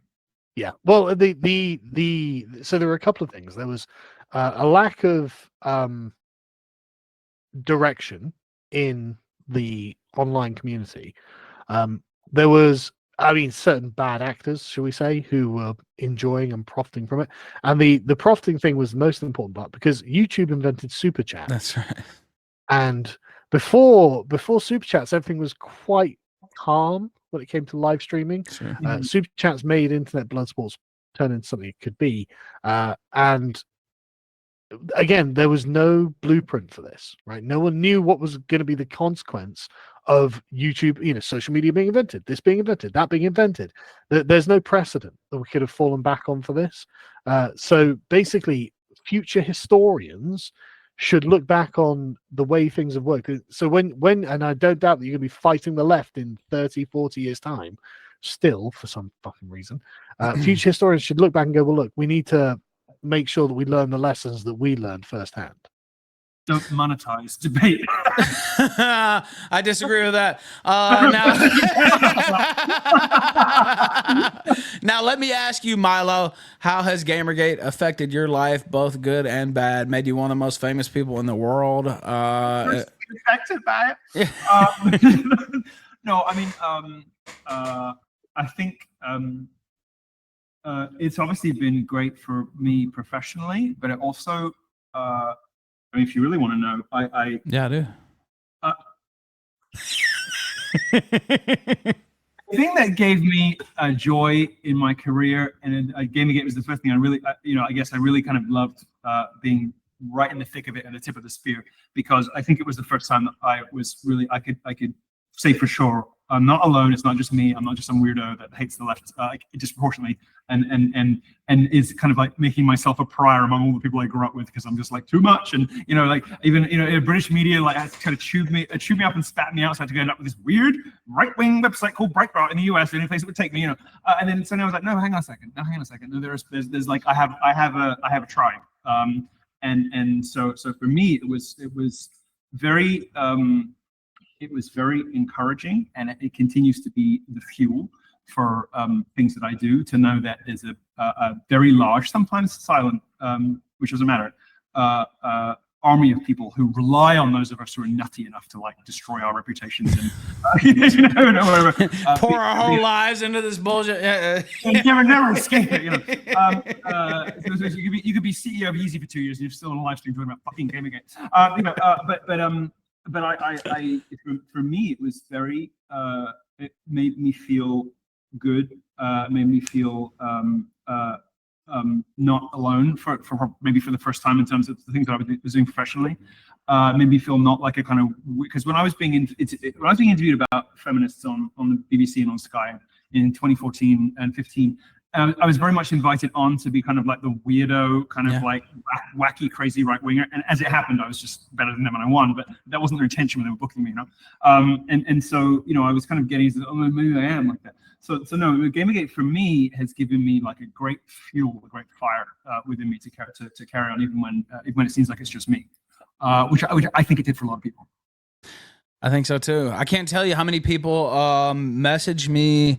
Of course, Carl had a big part. I'd like to say I had a little bit of a part too, and others who may or may not show up had a part as well. But I can't tell you how many people told me that you inspired them to get involved with activism, to get involved, with politics just in general on the right. I mean, people that I didn't even know, with big accounts too, big accounts too, and they're like, Milo inspired me. Yeah, Dates from Gamergate for sure. Yeah. Now, one important lesson that Gamergate I think taught a lot of people who would have otherwise remained politically neutral is, if things are this bad inside of a trivial area of life like video games, imagine how bad they are in important places. Imagine how bad they are in the media, in the civil service, in the government, it's this bad. And the good thing about the gaming media is that we had all of their cast-offs. We had all of their useless shitheads who couldn't keep their mouths shut, but would just say the things that the professional, proper journalists or the proper people in these institutions wouldn't say publicly. But now you got an insight into the messy bitches. Culture. Messy bitches would be happy to tweet. Yes. Yes, exactly. And I think a lot of people realize, okay, well, I can't just have parts of my life that are non-political, because it's easy. And I've done this for my entire adult life up until this point. It's just, I just lent into the non-political side of life. And just, I don't really care about politics. It can leave me alone and I'll go along just fine. But it's Pericles' dictum really is true. You might not be interested in politics, but politics is interested in you. Yeah. And it will come to you eventually. And so you may as well go and grab the bull by the horn. Wait until it comes to your front door. You have nowhere else to go because it's already taken over the street. It's taken over the other houses around you. It's taken over the transport system. It owns the skies. By the time it comes, hello, Monsieur Office, it's too fucking late. It's just too late. It's over. So you have to go out and you have to protect your communities and your societies, your civilization, your culture, for sure. 100%. Now, I want to let Milo say his final thoughts. He's coming back later tonight, and then I want to get something from Sargon because I don't want to keep him too long. I know it's only about an hour. He's graciously stayed longer. I'm going to be on for hours, so I volunteered my time to our esteemed. All right, all time to Sargon, and congrats on your success. You're killing it. And so, and thank you for giving me the chance to let you, have you back on the show. Didn't let you, but you definitely didn't have to show back up, and so that meant a lot to me. So I appreciate that too. Thank you for doing that. Oh, it's because you went on the MEP tour with me, Milo. I did. We tried to get this crazy man elected.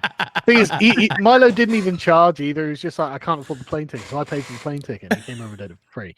And I just want to be clear, Ralph didn't offer an apology for me to come on either. I had no idea I was going to get that, so I really do appreciate that, Ralph. Really well, I sent you a WhatsApp message one time. I don't know if you ever saw it, but I actually did feel bad about what I said. I don't feel bad about too many things I say, but actually did really feel. But it was one of those just snap, things, and I was like, man. And I've had kids since, and I understand a little bit more about life than I did at that point, I guess is what I would say about that. So Ralph. That's there's other people who have similar kind of nexus of drama kind of personalities, but Ralph is like the only one of them that is that as flashes of real humanity and sincerity and humility and remorse, and I love that about you, because a lot of people do not. So that's I'm glad you two got to do that.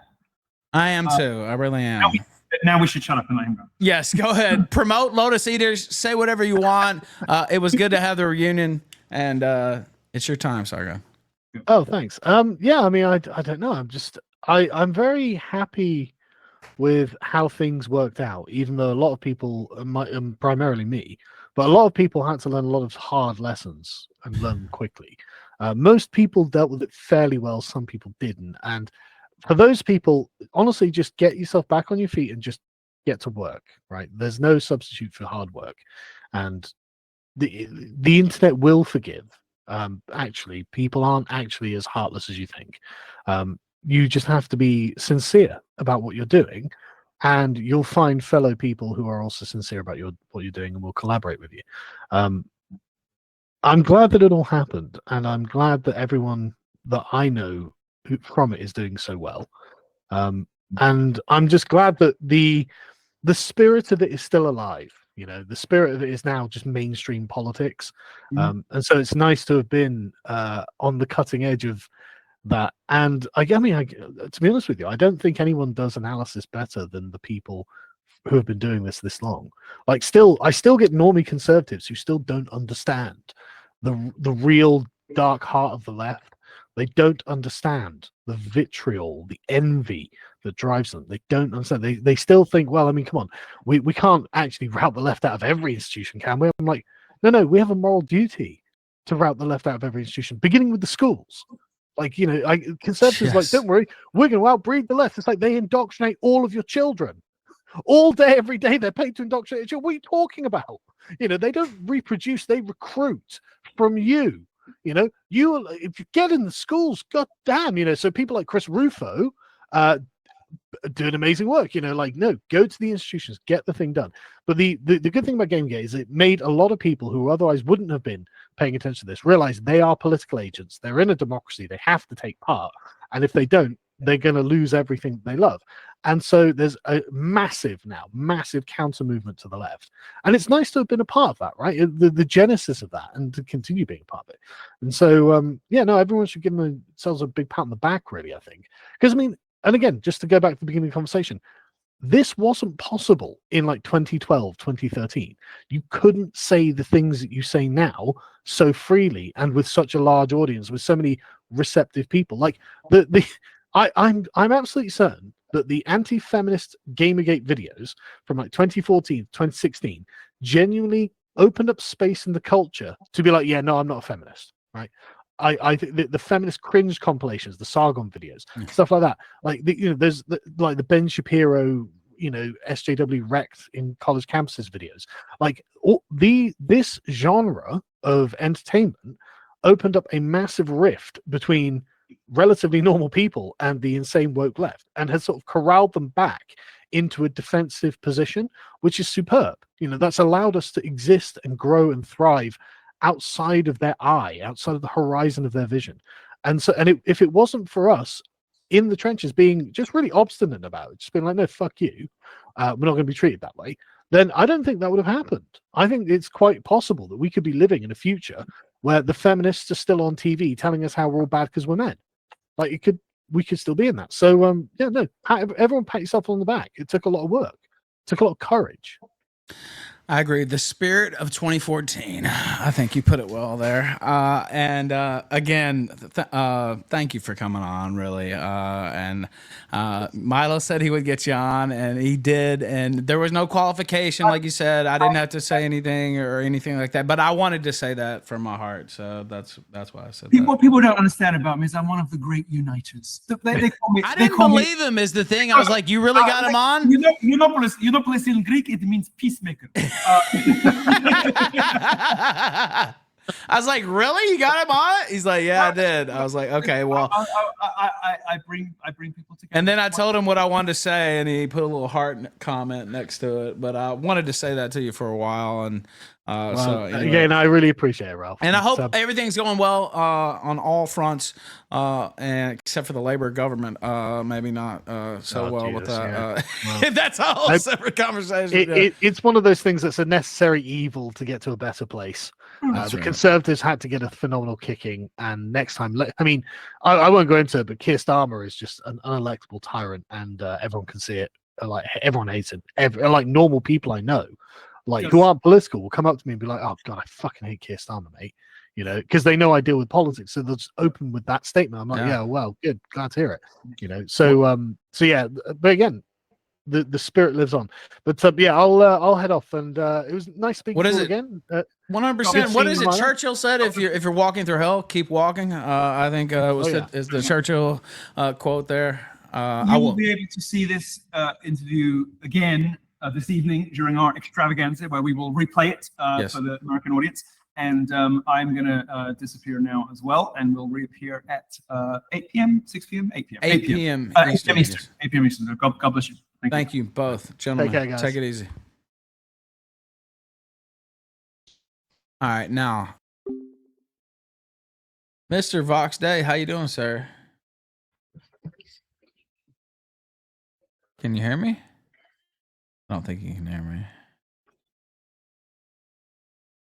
Oh, I was wondering why you couldn't hear me. It's because I was muted. Do it. That'll do it. Yeah, if you're muted, it won't work. How you been, man? Milo's gonna be here. He said he'd be here a little bit after 8, but yeah, he's still coming. How you been, man? Great. Good to see you. Yeah, it's good to see you. It's been a while. What you been working on lately? Well, if you see most of those books behind me, the leather ones, Yeah, those are all ours. that's pretty So, awesome. Yeah, so we run a regular publishing house, and we also do comics. So we have a Toon site with 7,000 comics episodes on it called archaven.com. But our main thing is we're one of the only leather book manufacturers in the world. Really? Mm-hmm. You know, now that you mention it, you don't see leather books. When I was growing up, you saw them all the time. But Yeah, you know- Franklin Library used to produce them. They were the big leaders, and they shut down in 2000. And so Easton Press had started up to compete with them in 1975, and then I just wanted to do it, and fortunately some of our supporters backed us, and next thing you know, we're doing bigger print runs than Folio Society or Easton often do. Yeah, well, they look awesome. They just have a better feel. I mean, leather books are just cool, like old school, old world style. You know what I mean? So, in my Yeah, they opinion. last for Yeah. hundreds of years, and Yeah, literally. and it's really kind of cool because we're bringing back some books. Like we did a reproduction of a first edition of Pride and Prejudice. We're going to be doing some. We're actually working now with Cambridge University Press, the Oh, oldest really? press in the world. Yeah. Well, that's a pretty big deal. Yeah, I'm kind of a big deal, right? I got a little bit of a big deal here. You mentioned Jane Austen. It made me think about Wuthering Heights. I had to do a little. She didn't write Wuthering Heights, but made me do a little thinking. I did read Pride and Prejudice on my little state-sponsored vacation as well, though. Read a lot of classics, but Wuthering Heights was probably my favorite. Yeah, that's one of the Brontes, and yeah, Emily, I think, but I have to double check. It's a good book. It's a good book. I mean, we're probably going to do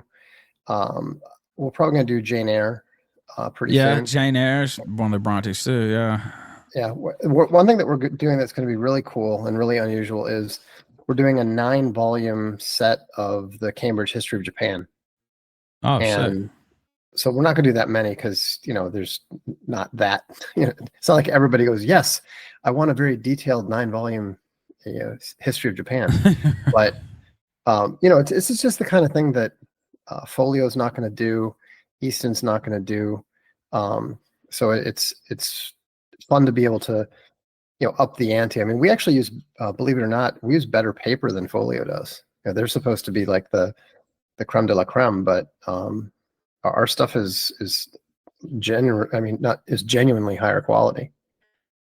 Now, somebody, Dr. Jenks says, well, I'll explain this to you. I already know the answer, but he said, can this dude make any book leather? Does he need special rights? Well, certain books are out of copyright, and you can just certain movies are out of copyright. You can sell those too, or out of anything out of copyright, or anything where we have the permission of the copyright holder. So, for example, we're doing a book called "Losing Military Supremacy," which is written by a really excellent Russian analyst, Andrei Martynov.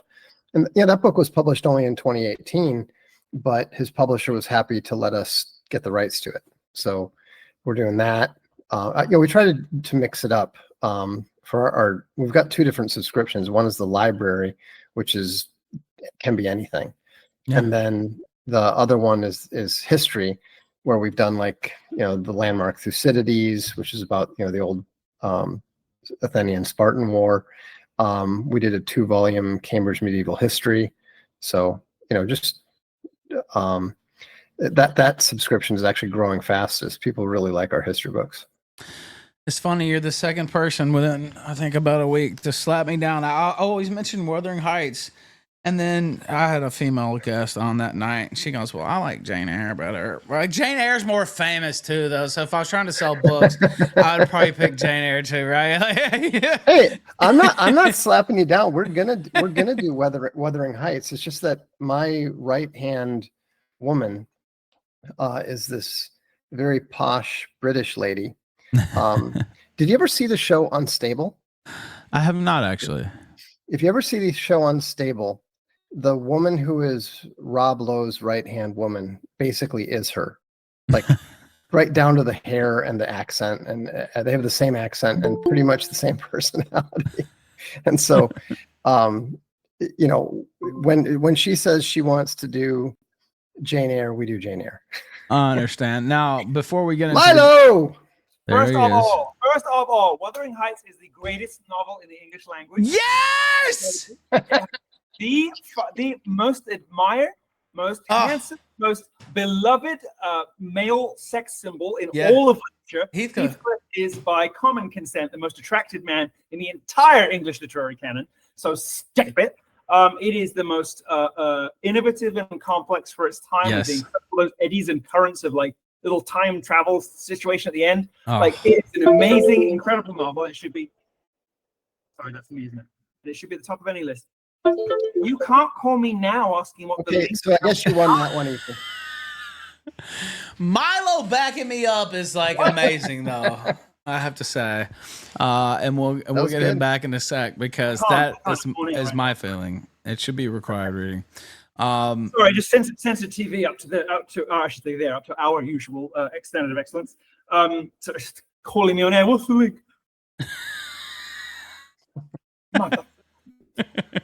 Nice to see you, my friend Vox. How are you? I'm wonderful. Yourself? Well, not good, to be honest with you. I was planning to be about 15 to 20 minutes late, and then when I heard that absolute baloney about Wuthering Heights, Jane Eyre compared to Wuthering Heights, dude? Are you serious? I wasn't denigrating Wuthering Heights. I was just simply explaining the order that the books we were doing. That says not within your power to denigrate Wuthering Heights. I'm appalled. I'm shocked. I'm horrified. I'm going to go and make sure before we start off on our extravaganza that the restream, that everything's working on censored. It's working properly on the censored side. I kind of threw this at them at the last minute. Actually, it's probably half my fault. So we just make sure we're being broadcast everywhere we're supposed to be. Go ahead, and then I'll be right back with you. Okay, folks? All right, that's awesome. Just 1 second. Excuse me. And thank you for jumping in to defend my take on Wuthering Heights. Now I'm afraid to bring up any other books. Well, I read Jane Eyre when I was on my state-sponsored vacation as well, and it's a good book, but I don't know. It's something about Wuthering Heights. It just connects. I'm not the fan. I'm not the fan. The setting is like a character, too. You know what I mean? Like the actual environment is like its own character in the book. And Heathcliff, of course, like he mentioned, is kind of a son of a bitch, but also a complicated character. But Jane Eyre's good too. I don't want to, and it's way more. I think it's more well known. So if you're trying to sell more books, the thing that was great about doing the Pride and Prejudice was that it's got this really classic cover by Hugh Thompson, and who does all the illustrations in it. It's called the Peacock Edition. So we went out and got a first edition and scanned it, but we improved upon the layout considerably. And then it's just absolutely beautiful in the gold on the green with the peacock feathers and all that sort of thing. It turned out it's probably other than the Divine Comedy, I think it's probably our prettiest book. So Now, where it's, can you buy all these amazing books? if you just go to castalialibrary.com, there's a Very cool. link. It shows you all the books. The best way to follow us is actually on our Substack, which there's a link at castalialibrary.com.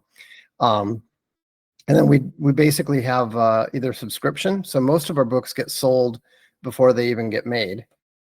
And then we always make a few extras so that people who don't subscribe to them can buy one off, two offs. Yeah. Very cool. Now, Milo's not back just yet, but talk about Gamergate a little bit. And first off, talk about your involvement with it. And thank you for the shout out in the book that you wrote. I believe it was called SJWs Always Lie, if I'm correct. And I got a very nice shout out from you. So thank you for that here live on air. But talk about your involvement in Gamergate. Well, I was actually involved with Gamergate before it was called Gamergate.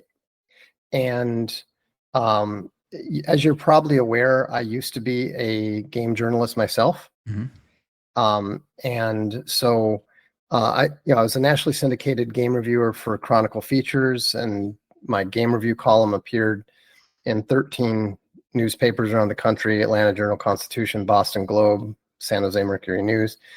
I also wrote for Computer Gaming World and also for Electronic Entertainment. And so I was not a game journalist at the time, because obviously I'd moved into game development after being involved in as a game journalist, but I still knew a lot of the game journalists, the old school guys. And because of that, I was aware of the existence of Game Journal Pros. And explain what that is for those who don't know. I know what it is. Well, you know what? Okay. I'll explain it. How about this? Since I guess you know what? I won't be a lazy host. Game Journal Pros was like an insider email list that they all communicated and kind of tailored their message to. Right? I'm right on that. Yeah, it was an imitation of Journalist, which was you're right, Journalist. Yeah, it was Ezra it was called Journalist. And that was a bunch of New York Times columnists and pretty high-level columnists all around the country. And it was a whisper network. And so they would kind of decide what stories they would emphasize and push and which ones they would kill. Yep. And so if you ever wondered, does the media just all happen to sound the same? The answer is no.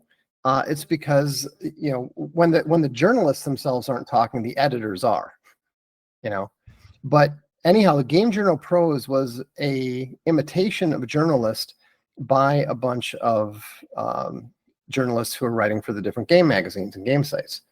And of course, they were all politically aligned. They were all a bunch of left-wing SJWs. And so at the time that the whole news broke about literally who, that stupid Depression Quest game, which wasn't even a game. Anyhow, for some reason, they decided that they needed to circle the wagons.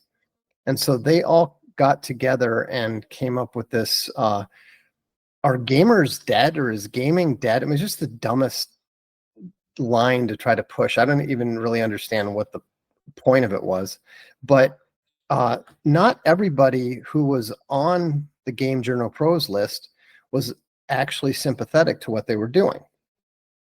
And so, there was a certain individual who I will not name, since he's never been identified and never chosen to reveal himself. But he's the Gamergator number one. And I got a guess, but I won't say it on air. But anyway, go ahead. Well, it's not necessarily the kind of person that you would assume. That I would think. Let's just put it that way. Yeah. Okay. You wouldn't necessarily assume it. Okay. All I'll say is that it was not me. And like I said, remember, I have contacts in both the mainstream media and the gaming media that go back to 1992. So anyhow, this particular individual is the one who leaked that list, and I don't remember if it was directly to Milo or if it was to someone at Breitbart, or I don't even remember who put it out there, but I was aware of it before it even got released to the media. And so, and obviously I was 100% opposed to what the journalists were doing. I think you can look up on my blog back in, whatever it was, August or whatever. It was before, I wrote about it like once or twice before it kind of popped, Right. before what was his name? The Firefly actor called Adam it Baldwin. Gamergate. Yeah, Adam Baldwin. It was before Adam Baldwin did that. And then of course, once he did that, then it all just, went ballistic. And, there's a broad spectrum of people. Like, we're all 10 years older. Maybe some of us have gotten a bit more conservative or moved a bit more to the right or whatever. But one of the interesting things about Gamergate, and one of the lies that's often told about it, is that Gamergate was incredibly diverse politically and ideologically. It's truly about gamers. I'm a gamer myself. I've been a gamer since I was 8, playing on my Mattel and television and my Apple II. And it was really fascinating to see how a lot of very, very disparate and very different people got together, because all of us intrinsically understood that what the game journalists were doing was a bad thing for everybody. It wasn't good for the game companies. It wasn't good for the gamers. It wasn't good for the quality of the games itself. They were just a relatively small clique of people who happened to have a lot of power and a lot of influence. Well, not power. They had a lot of influence, and they had a big microphone. And of course, they managed to get the mainstream media to take their side and accept their false narrative. Yeah, and it ended up not being good for them either. No, I mean, half the sites that were our biggest, shut up and email targets and whatever Are are done. gone. Yeah, They're all dead.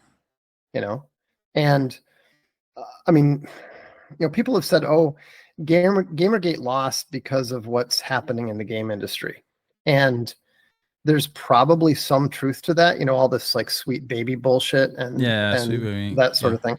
But the reality is that there's still a ton of good games being developed. It's just that it's now the game industry has almost gotten back to its roots where it was when I first got into it, because people are developing games, with like their 3 friends, or they're doing smaller games and they don't have the fancy graphics and all, but they focus on the gameplay, which I've been arguing since I was writing for Develop Magazine should be the focus of even the AAA games anyhow. Well, yeah, and AAA, of course, I don't get as much time. I say this all the time. I don't get as much time to play games as I used to when I was a NEET, I guess you could say, and growing up, and even in college, I used to. It would be no stretch for me to play 6 to 8 or more hours a day of video games, right? Sure. So I just don't have that much time anymore. But also I think there's not a lot of excitement out there. Like, I don't really see that many games anymore where I'm like, I have to play that. Of course, Grand Theft Auto 6, yeah, I have to play that. There's certain series I've been with my whole life. Yeah, I have to play that. I played a little bit of Mario Wonder and stuff like that. But there's just not a lot that grabs me anymore, where it's like, I got to set aside time out of the day. The last game I beat fully was Ghost of Tsushima, and before that it was Red Dead Redemption 2. So like fully beat. Now I've played games since then. I've played plenty of games since then, but like fully completed all the way through, which is kind of like my measure of a not necessarily a quality game, but one that I really cared about, right? That I wanted Sure. to finish and see the end. Do you feel the same way about things not really grabbing like they used to? Well, yeah, I'm a bit older than you are, so I kind of went through that about 10 years ago. Yeah. These days, I mean, honestly, right before I came on here, I was playing around with Suno, um, doing a vampire theme song for our vampire comic, Midnight's World. Um, you know, th- these days, I am working on one game project. It's just a small one, just working with one programmer. It's kind of a network battleground type game that's completely, totally, and utterly focused on the gameplay experience that I most wanted to recapture and share with people. And so, but you know what, having been a game designer on and off since 1995 or whatever, I've always kind of gravitated more towards working on design than playing. I mostly play games now to study the mechanics, see if there's any new tricks that I want to pay attention to. But I've been very disappointed overall with the general direction of the gaming industry, because they've gone in the direction that I always thought was foolish, which is focusing primarily on the graphics and then also continually dumbing down the gameplay. Yes. I think Fortnite is probably the most cynical game design I've ever seen in my life. That was literally the game designers throwing up their hands and saying, you know what, if you all want to run around like a bunch of chickens with your heads cut off shooting at each other, go for it. And massive success. It worked. Well, on the one hand, you can't argue with it in terms of they made money, right? But they're killing the genre, like, what I mean, long term. Yeah. It's kind of like rap is musically. Prince experimented with rap a little bit back in the Diamond and Pearls kind of era. Sure. And the reason that he quit, other than the fact that he was bad at it, but he could bring in anybody to join his band, right? Well, he was Prince. The reason, yeah, of course. but, he could bring but the reason that he dropped it was because he understood it had nowhere to go. That there's, whether you like it or not is irrelevant. The point is, rap today is no more advanced musically than it was when Chuck D was doing Fear of a Black Planet or even before. And so in the game world, in the game industry, you see much the same thing, where once you just throw up your hands and say, okay, here, just run around and try to kill each other, where do you go? How do you provide a fundamentally different gameplay experience that lets you feel differently, play differently, and mesh you into a storyline? And the other problem is that all the money involved meant that all these people who don't give a damn about games and never did and don't understand anything about them got involved. And so that's why we see all this storyline nonsense and just roller coaster ride the story, because they're not gamers, they're writers. It's true. And you mentioned gameplay. Of course, I've always been a huge Nintendo fan. When I was growing up, not that Sega wasn't awesome, but I had a regular Nintendo, Super Nintendo, and 64. I was like the Nintendo guy. My friend had the Sega, so I go across the street and play Sega sometimes. But I was a Nintendo guy. In terms of gameplay, is there anything like I always feel like I get something new out of a Nintendo game, even if it's a Mario, platformer or whatever, some new little mechanic, some new little, wrinkle that I can mess around with. Nintendo and Blizzard both shared a trait, which was they really focused on polishing and perfecting the experience. Sega was better if you wanted a broader range of experiences. I was a Sega of America developer. Really? During the Dreamcast. Yeah, we were supposed to do. I got Dreamcast $99.99, by the way, the day that it came out. $1 on Rumble. So Sega Genesis slays Gash. I was a Nintendo launch. I was the lead designer on a launch title. It was an RPG, and the guy who created the Elder Scrolls series had left Bethesda and joined us to do it. And it was going to be a great game. We actually acquired the Traveler rights, Traveler RPG, and so we're using that as the basis. We're one of the 10 launch titles for Sega of America for the Dreamcast, which was back then was called the Katana. And then one day we get a phone call from our executive producer. He's like, "Yeah, I got bad news. The whole thing's canceled." And we're like, "They canceled the title?" And they said, "No, Sega actually canceled all Sega of America development." So that was a bit of a bummer, but they paid us well, so I can't complain. Yeah, I remember that day, and man, I was such a big Dreamcast supporter. It's crazy. And then not all my friends, but some of them were like, "Nah, just wait. PS2 is coming down the line." Da, da, da. I'm like, "Nah, man, this is killer. I'm getting this day one." And I think I got I forget the name of the Sonic game, but I got Sonic, Soul Calibur, Panzer Dragoon. Yes, Panzer Dragoon, and then I also got NBA wasn't out yet. I don't think NBA 2K had come out yet, but NFL 2K had come out right away, and it was by far, it was like the Madden killer. I mean, it was just amazing right off Jump Street. So those were the games that I got for my Dreamcast. And the MTV Music Awards were the same night. I remember that night very well. And I didn't know that you had a part to do with that, so that's pretty fucking cool. Now, Gamergate in terms of, and by the way, Milo is going to come back. He's just checking the stuff on the sensor. Yeah, he's still here. He never left. He's checking the tech, making sure everything's working. He had to come defend Wuthering Heights, which I do appreciate. What do you think is the lasting? You take it. Well, the internet is culture. Cultural impact of Gamergate. Well, the cultural impact of Gamergate, as far as I'm concerned, is it really established the effectiveness of memes as visual rhetoric that was able to influence large numbers of people. I mean, to this day, I apply some of the lessons that we learned together in Gamergate. For example, you may or may not be aware, but there's a big scandal with Neil Gaiman going on right now in the science fiction fantasy world. I've vaguely heard about it, but you would have to break it down a little bit more.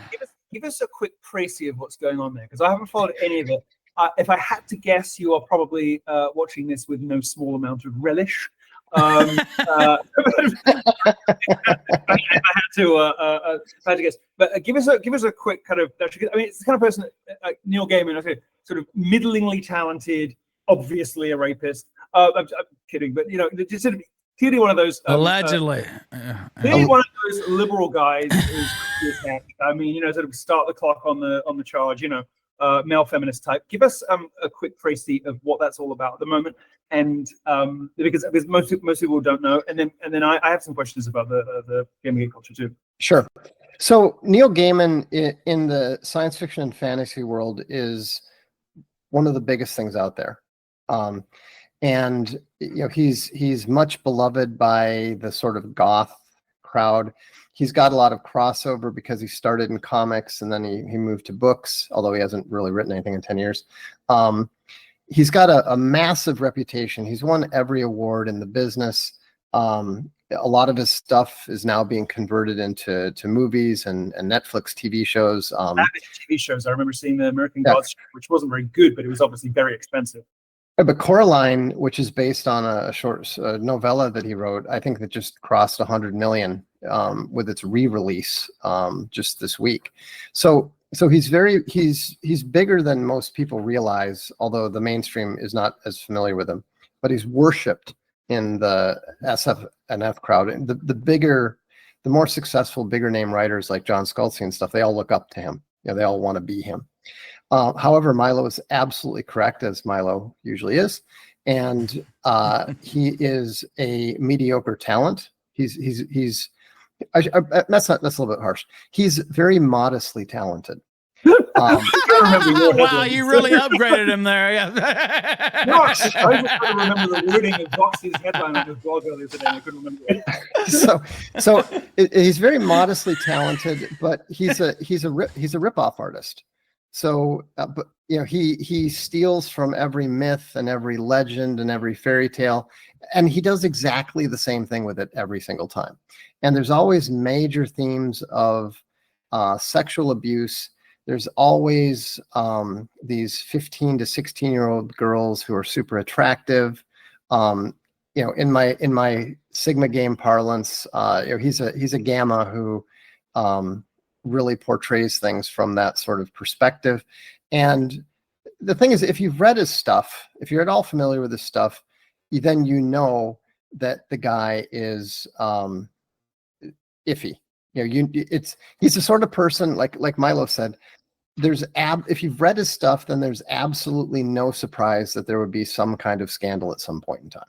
There isn't, because the extent to which he lingers on things like you mentioned, like the young attractive girls and things like that, he pays so much more attention to the fine tuning, to the tones and the color and the feeling of these characters than he does, for instance, coherence of the plot. He's a little bit like a magpie, really, the birds that kind of fly around and pick up bits of gold foil and take them back to the nest. And eventually get so much gold foil in the nest that they push out their own eggs because they're so, right. But the stitching together of all these disparate parts leads the stories sometimes to just be so discordant and confused. But the one thing he does take an enormous degree of time, attention, and care over is the painting of these young female characters, right? Yeah, I mean, he'll always devote just an alarming amount of attention. Whenever he's describing a woman, he'll almost always make sure to describe the shape of her breasts, and even if she's 14. No. And so I was shaking my head yes at first, and then I was like, no, never mind. Yeah, and so hearing behind the pros sometimes, So what happened? So I've always thought he was overrated, and this, I'm not just saying this now because he's no longer in favor. I wrote about this back in 2018 when we first got into comics, and people said, "Oh, you have to read Sandman, you have to read Sandman, you have to read Gaiman," and I did, and I was like, "Okay, if this is the best that they can do, we can do better," And so, whether we've done that or not is irrelevant. The point is that I was not impressed coming to it cold, not knowing anything about it.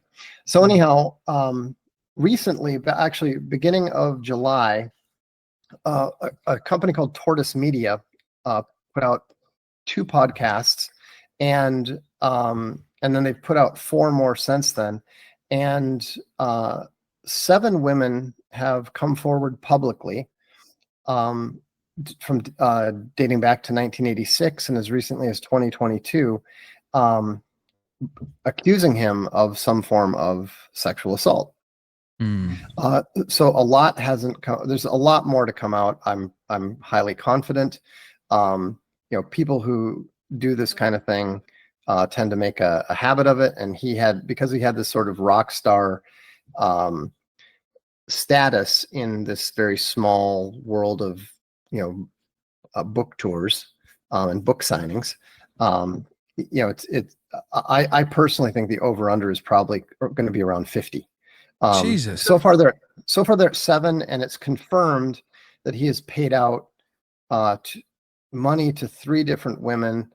I don't remember what the third woman was, but the first 2 it comes to, I think, $310,000 he'd paid out to the 2 women. It's not a great sign when someone's already paid out settlements. But there's also something else. Talk about harassment in fantasy, sci-fi, video games. There's something of an operation, isn't there? A defense operation that's going on that seems to be quite sophisticated and a little bit dark. It's going on his behalf. 100%.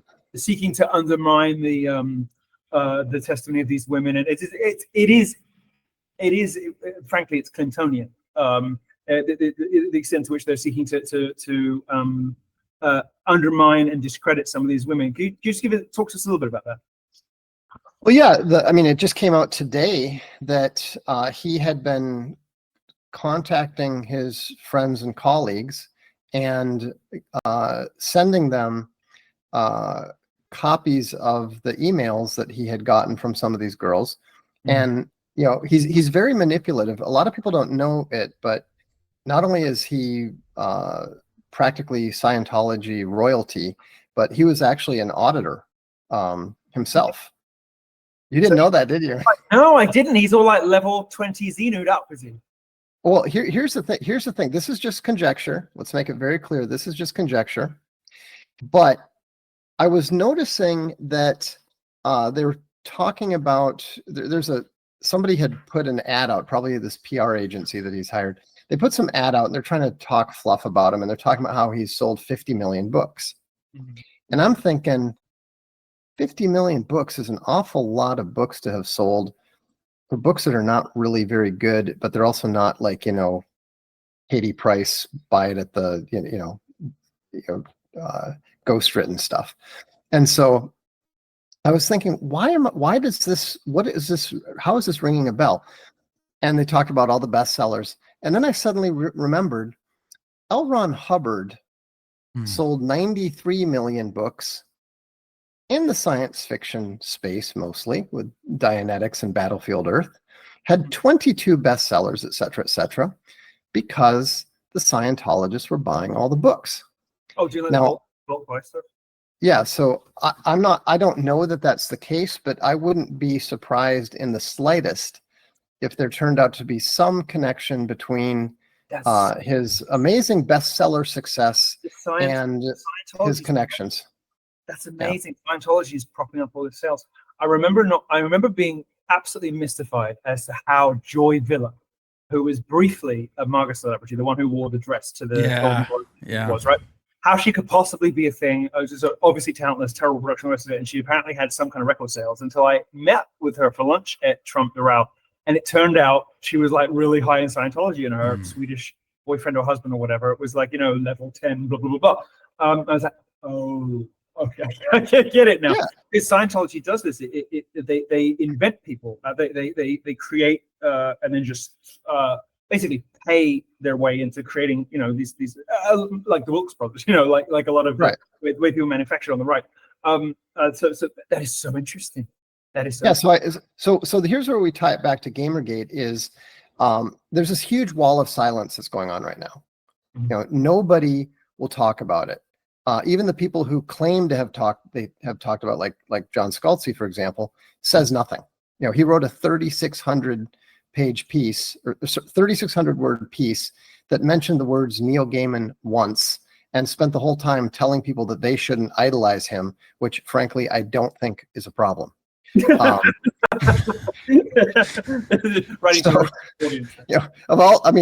pretty sure that nobody is particularly interested in being like a tubby little 5'4", 50 something writer with the sex appeal of a retarded snail. Who's got that sort of libidinous, licentious, creepy kind of soft. And some kind of race thing too. Like the way he talks about black people is like a little bit creepy, just saying, a little bit much. Like, certainly the manifestations of that in the TV adaptations have been a little bit black, especially scrolling, a little bit too nice. So anyhow, I realized that the only way that you can get past this wall of silence is memes. We know this. And so, in fact, if you guys want to check it out on Reddit, believe it or not, I have an account on Reddit, it turned out, dating back to 2013, probably connected to Gamergate, in fact. In fact, it was connected to Gamergate. I didn't ask me anything with like the left side, like the left side of Gamergate. They wanted to ask me a bunch of questions. So that's how I had the account. Anyhow, I created a subreddit called Neil Gaiman memes. So if anybody's interested, there's 190 people there, and they just crank out like every day. There's 5 new Neil Gaiman memes. Some of them are hilarious. There's like quotes. There's a great. My personal favorite one is there's one of an obvious. It's Neil Gaiman in a forest, and he's leaning over with his hand extended to Little Red Riding Hood, and she's looking up at him, and it says, "No matter how rich, no matter how famous, you are still a creep." and it's so effective. It's so effective that the SJWs they weren't allowed on the Neil Gaiman Reddit. They weren't allowed to say anything about the allegations or anything about the scandals. Obviously. And so a bunch of them created their own Neil Gaiman Uncovered thing in order to cover that. Well, they didn't want to let us put anything there because our stuff is too hard hitting and direct and brutal, and because we're too, evil and right wing and all that sort of thing. So they actually have a rule. One of their main rules on this thing that is devoted to exposing Gaiman is no posting memes from Neil Gaiman memes. But that's how effective the visual rhetoric can be. I mean, we all remember from the 2016 election, the way that the Trump memes really adjusted people's thinking. You could see the rhetoric that was being utilized by the Democrats at the time was they were trying to counter the memes. They weren't even paying attention to what the campaign was saying. There's no way really when a truth is encapsulated in a poignant, funny, hard-hitting, memorable visual way. There's really no defense against that. There's no card you can play. There's no die you can roll to defend against that kind of attack. It just hits, and once you're done, you're done. It's like something that really just lands. It sticks with you. Have you noticed though that that ability that it seemed like the right had coming off Gamergate in 2014-15 and into the election in 2016 seems now to have metastasized into something more like kind of cringe boomer memes on Truth Social. Like, it doesn't seem like anybody really has like the meme magic anymore, does it? No, I totally disagree. I just think that it is not necessarily focused on the political because of the general disappointment with the way that the Trump presidency turned out. Don't get me wrong. I will assert gladly that Trump was the greatest U.S. president since Andrew Jackson. But the degree of difficulty that he was facing was just historical and beyond him at the time. And whether he'll get the chance to rectify the situation, whether I have no idea. I'm not interested in getting into that aspect of things. But what I will say is that I've seen.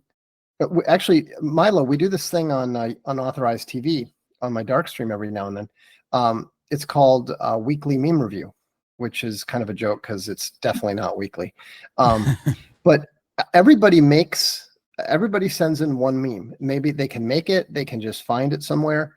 And it's been really interesting to see how there are great memes out there and how people can really learn to improve their art of meme magic and so forth. I mean, for example, think about that meme with the Ron Paul. It's got the old it's got the Teenage Mutant Ninja Turtles, and it's got the mouse, their mouse sensei when he's young, and the turtles are little, and he's walking with them with his arms around them, and then it says Ron Paul and like young Republicans or something like that. And then it shows the old and aged and bowed mouse sensei walking with the four turtles who are young and strong and have their weapons, and they've got their arms around him. And it says, it says, Ron Paul and the alt-right, whatever it was. I mean, that is a phenomenal meme. I mean, I've seen phenomenal memes related to Russia and Ukraine, related to the Middle East. There's really great meme magic out there. It's just things have gotten so the opposite of distilled. They've gotten so unconcentrated now because we're not all on Twitter anymore.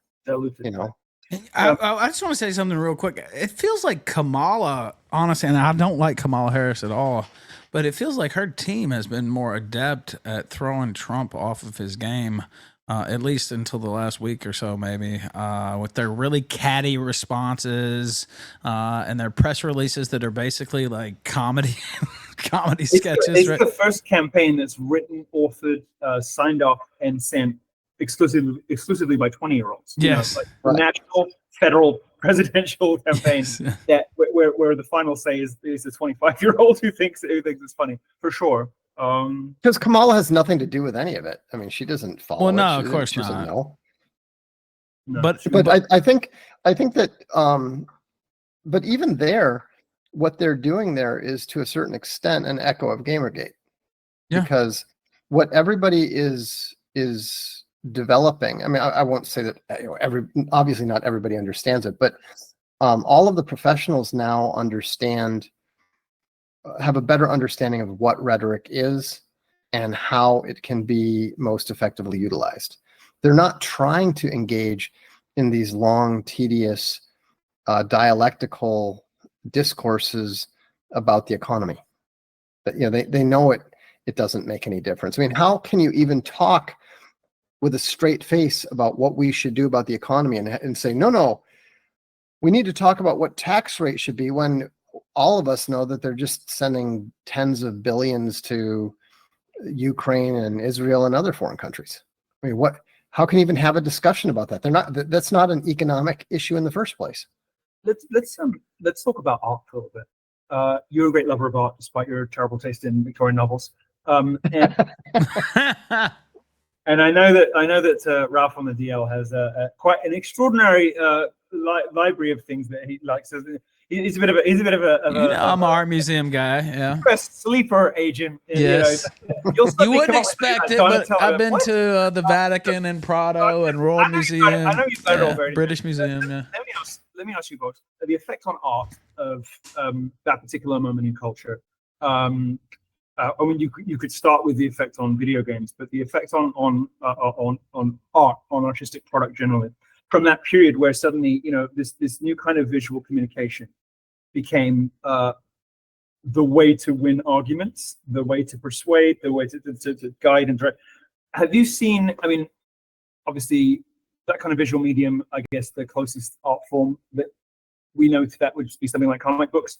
But have you seen an effect on art of any kind, literature, whatever, of the fact that it was almost like the whole world was speaking in memes for about a year and a half, 2 years, right, at that time, from Gamergate into the Trump presidency. It was like this is the primary means through which people communicated dissatisfaction, joy, frustration, disagreement. Have you seen an effect on artistic product in any field as a result of that? The biggest change that I've seen is that the effectiveness of Gamergate's ability to influence the national narrative and its ability to withstand the full power, the full concentrated power of the global media. I think it frightened the people who are used to controlling the narrative. Mm-hmm. And so I believe that there's a connection between that and the degradation of art and story and everything that we've seen in every artistic medium, from comics to movies to games. If you look at what they're doing, the way that they are methodically destroying every piece of intellectual property they can get their hands on, from the Wheel of Time to Tolkien. Just after that, didn't it? I believe all of that destruction and all of that trashing of the kind of art that we value in popular culture is because they don't want to give us the ability to develop our own narratives. They want to destroy our old stories. Right. And now that's not going to work. I mean, I don't know if you can see that book right behind me. That's a 750-page epic fantasy that I just published a couple weeks ago. We're going to continue to tell our stories. And not only that, but the one thing that they don't understand is that we have the ability to jujitsu everything they do. I mean, for example, when the Rings of Power came, I haven't seen the Rings of Power. I'm a huge Tolkien fan. I've been to the Tolkien. It's a spin-off of the Lord of the Rings, yeah, right? Yeah. So I'm a huge Tolkien fan. Massive influence. I mean, I write epic fantasy. Obviously, is a huge influence on me. I've been to the Tolkien Museum in Switzerland. I have a third edition of The Hobbit, et cetera, et cetera. I've never seen the Rings of Power, and I knew it was going to be terrible because of obviously the people involved.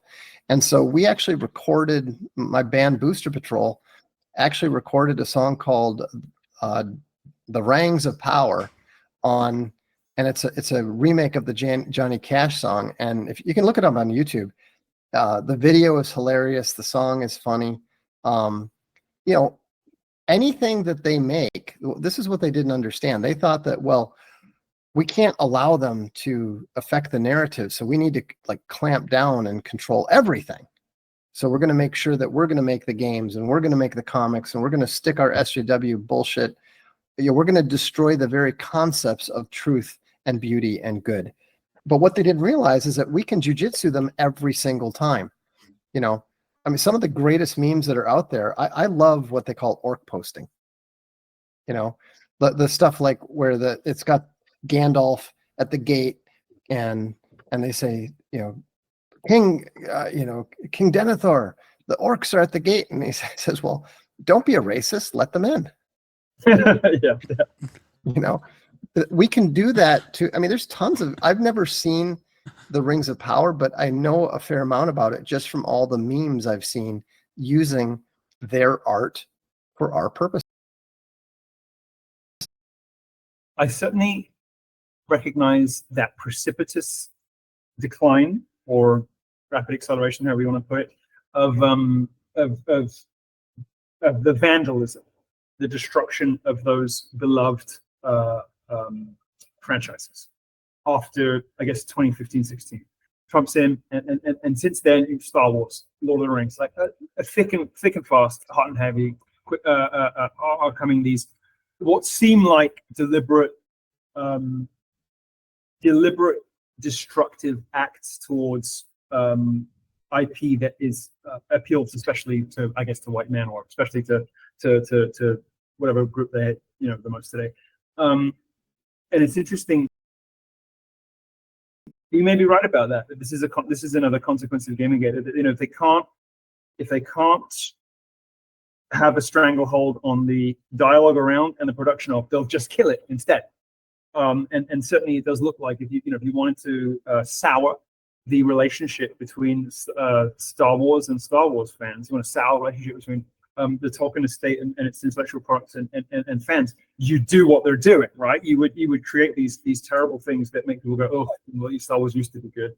To kill. I hadn't really thought about that. That's interesting. And it's not an accident that, for example, Conan has survived, despite the fact that Conan, you would think that they would, you know, absolutely want to destroy him. But the reason Conan has survived is because Conan's got probably the best intellectual protection team, and has had for the last 60 years. We inadvertently trod upon their toes, thinking that Conan was now public domain. Mm-hmm. And we jumped the gun by about 9 years. And it was kind of funny because, you know, we're used to being, what's the best way to put it, legally formidable. Mm-hmm. You know, we've got, and it was funny because I was talking to their lawyers, and you know, you could tell the guy was really smart and really knew his stuff. And it was funny because as I'm explaining to him why I felt we had the right to publish the books that we did with Chuck Dixon, he came out, he smiled a little bit. And I remember thinking, I wonder if I'm going to get a surprise here. Yeah. And sure enough, he explained to me, he said, look, just so you know, we now understand that you didn't intend any harm, but you know, we do have to resolve the problem. He said, here's what you're missing. You would be correct about just about every other intellectual property out there. However, this happens to be the only one that actually filed, you know, our predecessors filed renewals back in the 50s and the 70s, unlike everybody else. Right, so they have still the same protections that were published yesterday. So, yeah, their protections for that particular those particular works don't extend 70 years beyond the life of the author, but like 100. Yep. And so it was a very good learning experience for me, which is sometimes the other side's lawyers are really good. You know, and we worked out a great. It was, I mean, I think they're great. We worked out a thing that worked fine. We can't publish it anymore, but you know, they took it over. They're going to publish it, and it's all cool. But but Conan, because Conan's being controlled by the same people who have protected it very carefully for all this time. That's why the new Conan that came out recently and from Titan Comics is good. I mean, it's proper Conan. Right. Whereas the stuff that, we're seeing Disney, of course, Disney is, I mean, I refer to them as the devil mouse. I mean, as far as I'm concerned, they're a bunch of Satanists who want to see the world burn, and they're clearly destroying everything they can get their hands on. They did it with Star Wars. Used to be Yeah, good. yeah. Used to be. The morals used to be great. Little Mermaid, if you want to fall in love with you, shut the fuck up. Like this, there used to be some good morals to Disney movies.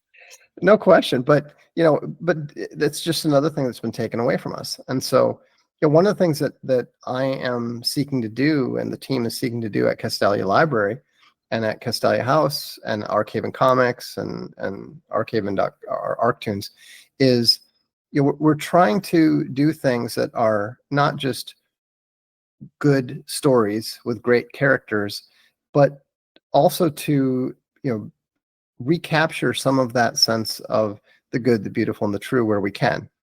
Now, we don't always. I mean, let's face it. My vampire comic is a bit maybe too dark at times, but the point is that it's up to us to reclaim the culture. It's up to us to reclaim the art. That's what Gamergate is all about. One of the most important lessons of Gamergate, in my opinion, was the phrase, I'm the leader of Gamergate, and so can you. Right. I mean, my whole community has absorbed that. They all think that way. I mean, it's funny. We have a kind of a little private Twitter type thing just for the community. And you'll never see somebody saying, gee, it'd be a really good idea if somebody would do X, because they know that the next 20 things that they're going to see are great. Go do it. Do it. Yeah. And it's precisely that philosophy that made it both that meant that the energy of it could dovetail neatly into the Trump campaign, right? Because there's no one person with the direction, with the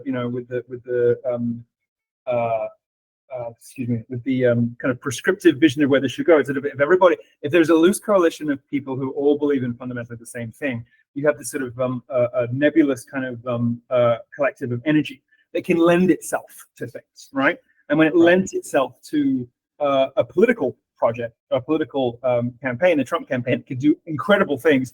And then I felt that the energy kind of dissipated. But you're saying to me that really it's just sort of retrenched back to where it belongs, and now it's kind of waiting in the wings to sort of to blossom out again, when most needed.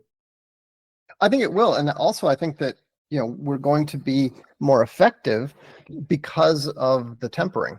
We've all been. I mean, it's at the point now where, we still get deplatformed from various things with moderate regularity, and whereas it used to be the sort of thing that people would freak out about and get upset about, now it's just kind of like, okay, implement plan B, implement plan C, just everybody's older, more experienced, but there's also the new breed, the Zoomers, who are coming in, who frankly are a little bit scary in that they just don't have some of the reservations and the mental blocks that we do. And sometimes they'll That's true. When a Zoomer boomers. Go ahead. Sorry. When a Zoomer meme comes in, it's either incoherent or scary. Well, the Zoomers, I think, are the first generation that don't even have access to reliable information about what's been taken from them, right? They don't even have a way to find out what's been lost. I mean, you could say about sort of the millennials at least caught snatches of the way the world used to be, whether it was the parish fete or courtship or dances, the world of chivalry and restraint and those Christian values that basically made the West a nice place to live. They don't. I mean, the Zoomers are recreating what they intuit they have lost. I mean, you see, like when you see, for instance, they were all kind of getting dressed up in suits to go and see the new Minions movie, right? It's like they're creating this peculiar simulacrum, this like sort of weird, sort of ritualized imitation of something vaguely like what they ought to be doing and would have been 100 years ago, without really having any idea what it is or what it was, so you see these strange echoes of behavior from the past, but they have no way of knowing what it was for or why it was doing it. So rather than it being about courtship or being about some kind of rite of passage or life event, it just becomes going to see a movie, and they're going to dress up because something in them knows that they should be having these ritualized kind of social occasions. They just have absolutely no idea what for or what they should look like. Right, and they also don't pay any attention to our instinctive limits on things you shouldn't say about people and that sort. I mean, like especially on racial matters, it can be a little bit mind blowing because you know, the things that we know you're not supposed to say and that sort of thing, they just come right out and say it with no none of that boomer instilled fear of, oh, I'm going to get punished for it, because you know the thing is that their experience is fundamentally different. You can't preach 1960s, 1970s era Martin Luther King aphorisms at them when they're outnumbered and getting beat up on the playground. Nor do those kinds of aphorisms really hold true in 2024, no matter how old you are or what generation you are. It would be nice to aspire to those kind of values, but nobody else holds them, and I think they grew up in a world where that's obvious. So exactly. Although they perhaps don't know what they've lost, they do have a sense of a world that's so in crisis, and so consequences one way or the other, because life's going to be terrible no matter what happens. And I think perhaps that's the first generation that has grown up with despair as the default. I think millennials grew up with a lot of things to say and a lot of complaints, but there's something between either despair or just nihilism in the Zoomer generation where they have no real belief that anything is going to be better or get better, or no realistic prospects of having a happy life. They don't believe that they're ever going to get married or have children. I mean, they're not having sex, they're not drinking, they're not enjoying life at all. They don't enjoy anything. But what's interesting though is that Stoicism does clearly appeal to them. I think that there is a subset of them that are becoming warriors of a sort that we never could, because we're too soft. Yes, I think that's true. There's definitely an extent to which they are hardy, because they live anhedonically. They live without a thought to pleasure or comfort, because they don't have hope of a nice outcome for themselves. So yes, I think that feeds into what's terrifying about it. I think we're both familiar with the concept of the way that hedonism does tend to be enervating at times. Temporarily. I'm familiar with that concept. It can be debilitating as well, but yeah. Go ahead. Ethan, a lot of people didn't know that after Gamergate in Paris, Milo and Space Bunny and I and Cerno and his now wife, we all went out. Milo dragged us around the red light district in Paris till like 5 a.m. That's a very unfair characterization of a very consensual evening. It was. I have to say that was. I don't know that Space Bunny and I had laughed that hard for years. I do remember some tomfoolery with hats and. Yeah, no, it was a good night. It was a good night. And a photo shoot of a model in the fountain.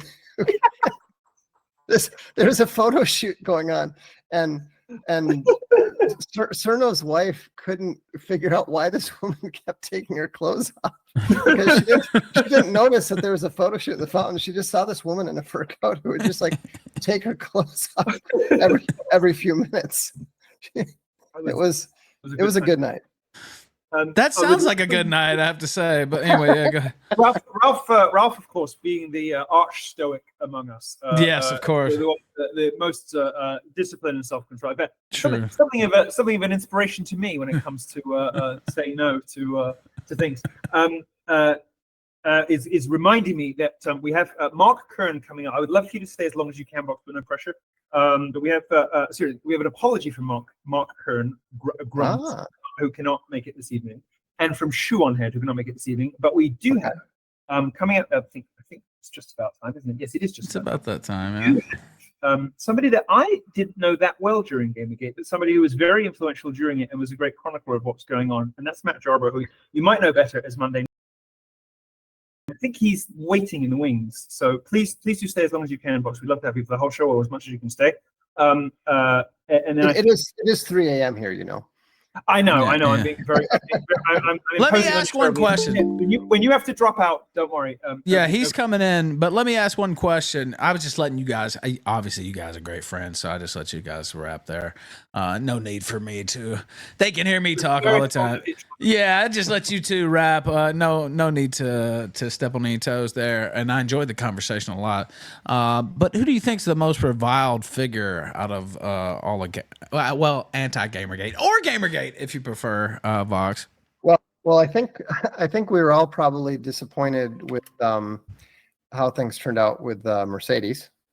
Well, that wasn't good. No, that's a hell of a subject to come into. Some people swear to me she's, dude. Some people still swear to me she's innocent, and they're like hardcore about it. And I'm like, dude, I don't know, man. It doesn't look good. You remember she was hot. Yeah, but I'm like, dude, I don't think so, man. I think they got her. I remember I was at the Virginia Museum of Fine Arts, and somebody called me on the phone. Speaking of museums. And they have a full body Caligula statue, one of only 2 in the world, by the way. And Ralph just drops these things in you never expect. I was in the Museum of Fine Arts. You're like, what? And they're like, Mercedes Carrera and her husband just got busted for like, what was it? Pimping out their daughter or something? I don't know. I forget what it was. Molestation with their daughter or something. I don't know. It was something terrible like that. And I almost dropped my phone. I was like, what the hell? Because she was actually from that moment for sure. Yeah, she was actually on the first Killstream, which people don't know because I never say it. But back when we used to do it once a week. You're responsible for all this. Yeah. So not that. No. In fairness, Matt, to explain, I was before you came on, I was asked who was or is the most reviled member of Gamergate or anti-Gamergate, and that seemed to be the too early. I was gonna say, he's coming on next. Yeah. I mean, I'm both liked and hated in multiple fashions, so that's okay. That's all right. You kind of learn to live with it in this particular space. But the thing with Mercedes, though, real quick, she's been in jail for 4 years now. Yeah, since I got that call. Like, that's so weird to me. Oh, no trial. Wow. Yeah. I didn't know that. I don't know. So, yeah, I looked it up recently, and that's what I saw. She always seemed like such a harmless sweetie. No, meth is a hell of a drug. Yeah. That was before my first divorce, actually. When I got that call. That's why Ralph's upset.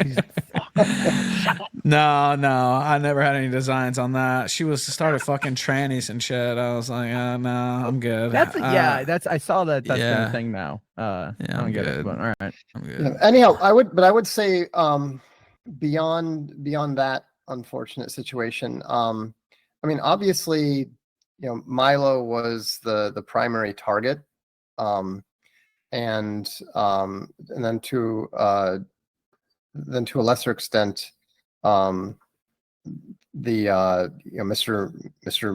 I'm spacing on the old name.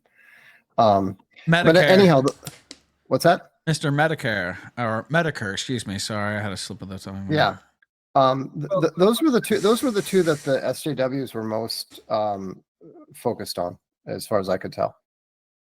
Now, of all the people who I reached out to and I said, listen, I don't want to hear any shit about who's mad with who's going to be feuds with who's upset with Sargon, who you'll see in the next hour, was very graciously came on, although he and Ralph had words, and we had a beautiful moment earlier. We pre-recorded that segment, so you'll see that in the next hour. And a beautiful moment is like everyone else like, yeah, fine, water under the bridge. The only person that did not get a response from at all, I even got a response from Brianna Wu, who said, Wow.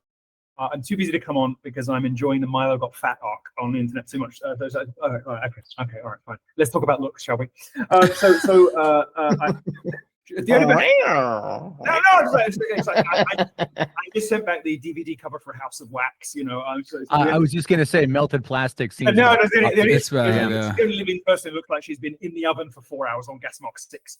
No, but the only person I did not get a response from about if you're on the Killstream was Jim. Was the internet. I figured that. It seems that the animosity runs just too deep on that one. I mean, I'm here. You know what I mean? Like, if I'm here, that's kind of what I would thought. fucking think. That's all I'm saying. It's I was like, if Jarbo and Sargon are both gonna show up, you know, you got to be a real coward not to show up, in my opinion. But of course, he said it best. We both hate each other. He said it about a month ago, and the sooner he dies, the better. I went to his Twitter feed because I was thinking, well, maybe he tweeted at me a yes or a no about hearing. And it was just to see if shit about Ralph, and I was like, okay, I get this. Yeah. So anyway, Matt. But why? I guess. Oh, sorry. Go ahead, Matt. No. Oh no, there's lore there. It's pretty funny. So you know, like, you need to know. Then you should know. They don't like each other for a multitude of reasons. I don't even have time to keep abreast of all the people who think they hate me. I don't even know who hates me. I like call people up and they're like, "What the fuck you got?" Oh, are we? Or I didn't know. I have no idea who hates me and who doesn't hate me. I can't even keep track of that, let alone anybody else's fights. Space Bunny refuses to believe that anyone could possibly hate you. Me too. I was like, no, it must just be because we haven't met yet, or it must just be you got the wrong end of the stick. You could read the press coverage. Like I find it very difficult to believe anybody could possibly have any kind of animosity towards me whatsoever. But apparently they do. Anyway, let's give the floor to our new panelists. Matt, you were a great chronicler of what was going on, and one of the voices that people were one of the sort of omnipresent voices throughout this thing. And the Zoe Quinn DMCA. And I killed my own career through flagging. It's ironic. Fucking Alanis Morissette should write a goddamn song about it. You know? That'd be great. I see the laugh, Ralph. I see the fucking laugh. It's okay. You can't say you've killed your career when you have reached the dizzy heights of the Killstream 10-year Gamergate. Right. It's true. There's 900 live right now and about 1,000 on Twitter. So yeah, it's not too bad. Look, I'm completely fine with anything. It's been 6 years. I don't give much of a shit anymore. It's just fine. So we spoke a bit about sort of cultural, artistic effects of Gamergate, and we'll hear a bit about the political ones when we hear from Sargon. But why don't you take us back just to the heady days of that particular internet war, and tell us a bit about what it was like for people who weren't there on the front lines of this extraordinarily intimidating battle between a motley crew of sort of ragtag Ghostbusters style crew, obviously not the remake, of people who sort of, you know, half of whom didn't even really like each other very much, but had a clear idea of who the bad guys were, and the ranked masses of the institutional, sort of feminist left. Like, how is it for you, kind of, because prior to this, a lot of people weren't very political. I don't know, perhaps you're one of them, like Sargon, not very political before this happened. And since that, lots of people become right wing. But how is it for you, kind of getting sucked into this? This bewildering and intimidating battle, and what was it like at the time? It was literally the craziest thing of my life. Like, there's just no other word for it. So I got the call from a friend of mine about the Zoe post on August 16th, 2014. She was like, you got to talk about this. This shit's going to blow up. And I was like, all right. And I read it. And I'm like, yo, this guy got fucking cucked, man. Holy shit. All right, I'll talk about it, you know, because I didn't really care at the time. Like, I was like 9,000 subs. I was just talking about whatever. Then she DMCA's it. And then from there was also like all of like the Reddit thread deletions that were happening, or the Reddit comments, where she was working with Patrick Klepek from Giant Bomb at the time. And he was good friends with like the head moderator, or one of the head moderators of our gaming on Reddit. And they were just deleting comments by the tens of thousands. Like, they were just that's what got the attention of like Total Biscuit. I think that's what got the attention of like Jim and a lot of other people. So that kind of kicked it off. And at first it was kind of like, I don't really know what the fuck is happening, because I'm trying to scramble to figure out like why I was DMCA'd and like what all that meant. But then it just kind of broke this dam, and everyone is all of a sudden like, you're the guy to talk to about this. And I'm like, I'm a fucking idiot, man. Like I like gaming and fucking I hate these people, but okay, you know. And I just kind of went from there. It was like the great thing about it was that my girlfriend was living in Oregon at the time, so I could dedicate all day every day to like this, and that's what we did. You know, there were people running 24-hour live streams back then. You know, like all of this stuff was happening from across the board. And then, of course, you know, as this ragtag team kind of came together, you would have your infighting, you'd have your threats, you know, there'd be the accusations. There was a lot of crazy stuff in the fall of 2014. My personal favorite was a morning I woke up and King of Pole had said that I threatened to kill him and then was holding a live stream about that. And the evidence that he showcased was someone else entirely. I wasn't even in the images that he was sharing, but yet somehow I was the person who was threatening to kill him. It was that kind of atmosphere, wasn't it, where people were just sort of getting very, very excited about things that actually hadn't quite happened. I believe one person in particular's motto was "fuck being nice." That was my motto, actually. Yeah. Yeah. So there was a lot of, you know, a lot of like, you had all the SJWs and all the journalists, and they were all, you know, circling the wagons around Zoe Quinn. And we know that from Milo's reporting, which kind of was a game changer, to be fair. Like when that came into it, that was like, that kind of lit the fire that we were kind of on the right track. And then from there, what's kind of crazy, what made me think about it a lot recently is the fact like Anita Sarkeesian is gone. Lee Alexander is gone. Zoe Quinn has been run off the internet after she effectively, you know, accused someone of sexual assault. Then that guy is that what happened? Himself. Somebody today told me she hadn't tweeted in 2 years, and I was like, "What? I didn't even check in on her." And I was like, "Well, what the fuck happened?" There was this other guy she had dated. Her book sold about 400 copies. They had to pulp most of it. Even fun fact about that book is a friend of mine just got his teaching degree in Alabama, and they had to read that goddamn thing. I don't know how, because you can't find it. It's out of print. I don't know. All I know is we were talking about it, and he mentioned that his teacher was talking about a little blue skull guy, and I'm like, God damn it. I think quite clearly they're circulating PDFs because that book is long gone. It's Anti-Gamergate certainly circulated a lot of PDFs. That's true. Now let me ask you, what's this sexual assault stuff? Wait, hold on. Wait, huh? What about Zoe Quinn? Okay, so it's from what I remember, this was a couple years back. She had come out again, and she'd made the accusation that another one of the guys she dated, who was another game developer, had sexually assaulted her. And then like a couple days later, that dude killed himself. Oh, yes. Okay. I remember this. Yeah. That blew it up. Yeah. And when that happened, that was when you could see the shifting. No one protected her. Everyone went after her. Everyone told her to pound sand, and she just fucked off. You know, hopefully into a ditch somewhere. We could all be hopeful, but probably not. The one I want to know about, the one that keeps me not up at night, obviously, but the one that I occasionally wonder about is Randy. Little Randy. And I wonder, because she was the sort of the in some senses like the peripheral, but the craziest, and then the most sort of dedicated to others. And she was trying the sort of tragedy of little Randy was she was trying so desperately to become an establishment figure like Anita Sarkeesian, but she didn't quite have like the chops to be able to like navigate that world. So she was straddling, Me Too happened, and then Time's Up. Time's Up was for like the fashionable celebrities, and Me Too was kind of for the low rent Twitter feminists, and there were you got these celebrities kind of trying to straddle too. And this is little Randy. I reported on her a couple of times, and it was just this perfect encapsulation of how the feminist side of the argument saw this as an opportunity for career advancement, and it was nothing really about no sincere love for the art, for games, for anything for anything we were talking about, but they just scented an opportunity for professional advancement. And she was, she's just the most naked example of that. I wonder about her sometimes. I wonder if she's even still on the internet. Her legacy, she wanted a legacy, she got one, to be honest with you, and that was the blockbot or the block list. Right. The block list that we're all on. I mean, I found myself blocked by random people. I'm like, who the fuck is this? And then I'm like, the block list. Journalism professor who ends up like, Jarvis or whatever, thinks it's a good idea one day to use a block bot. So you find out that you're blocked by somebody, who just cannot possibly ever have heard of who you are. You know, something really funny is, speaking of that whole blocking thing or just guilt by association, is I literally saw this yesterday on Reddit. Somebody was banned from another subreddit because they had interacted on Kotaku in action. 10 years later, and that shit still, I don't get it. It's just, how the fuck is it still a thing 10 years later? Yeah, I tried to look up some stuff about Hamburger Harper beforehand. I really couldn't find much. How terrible. I shouldn't have said that. I apologize.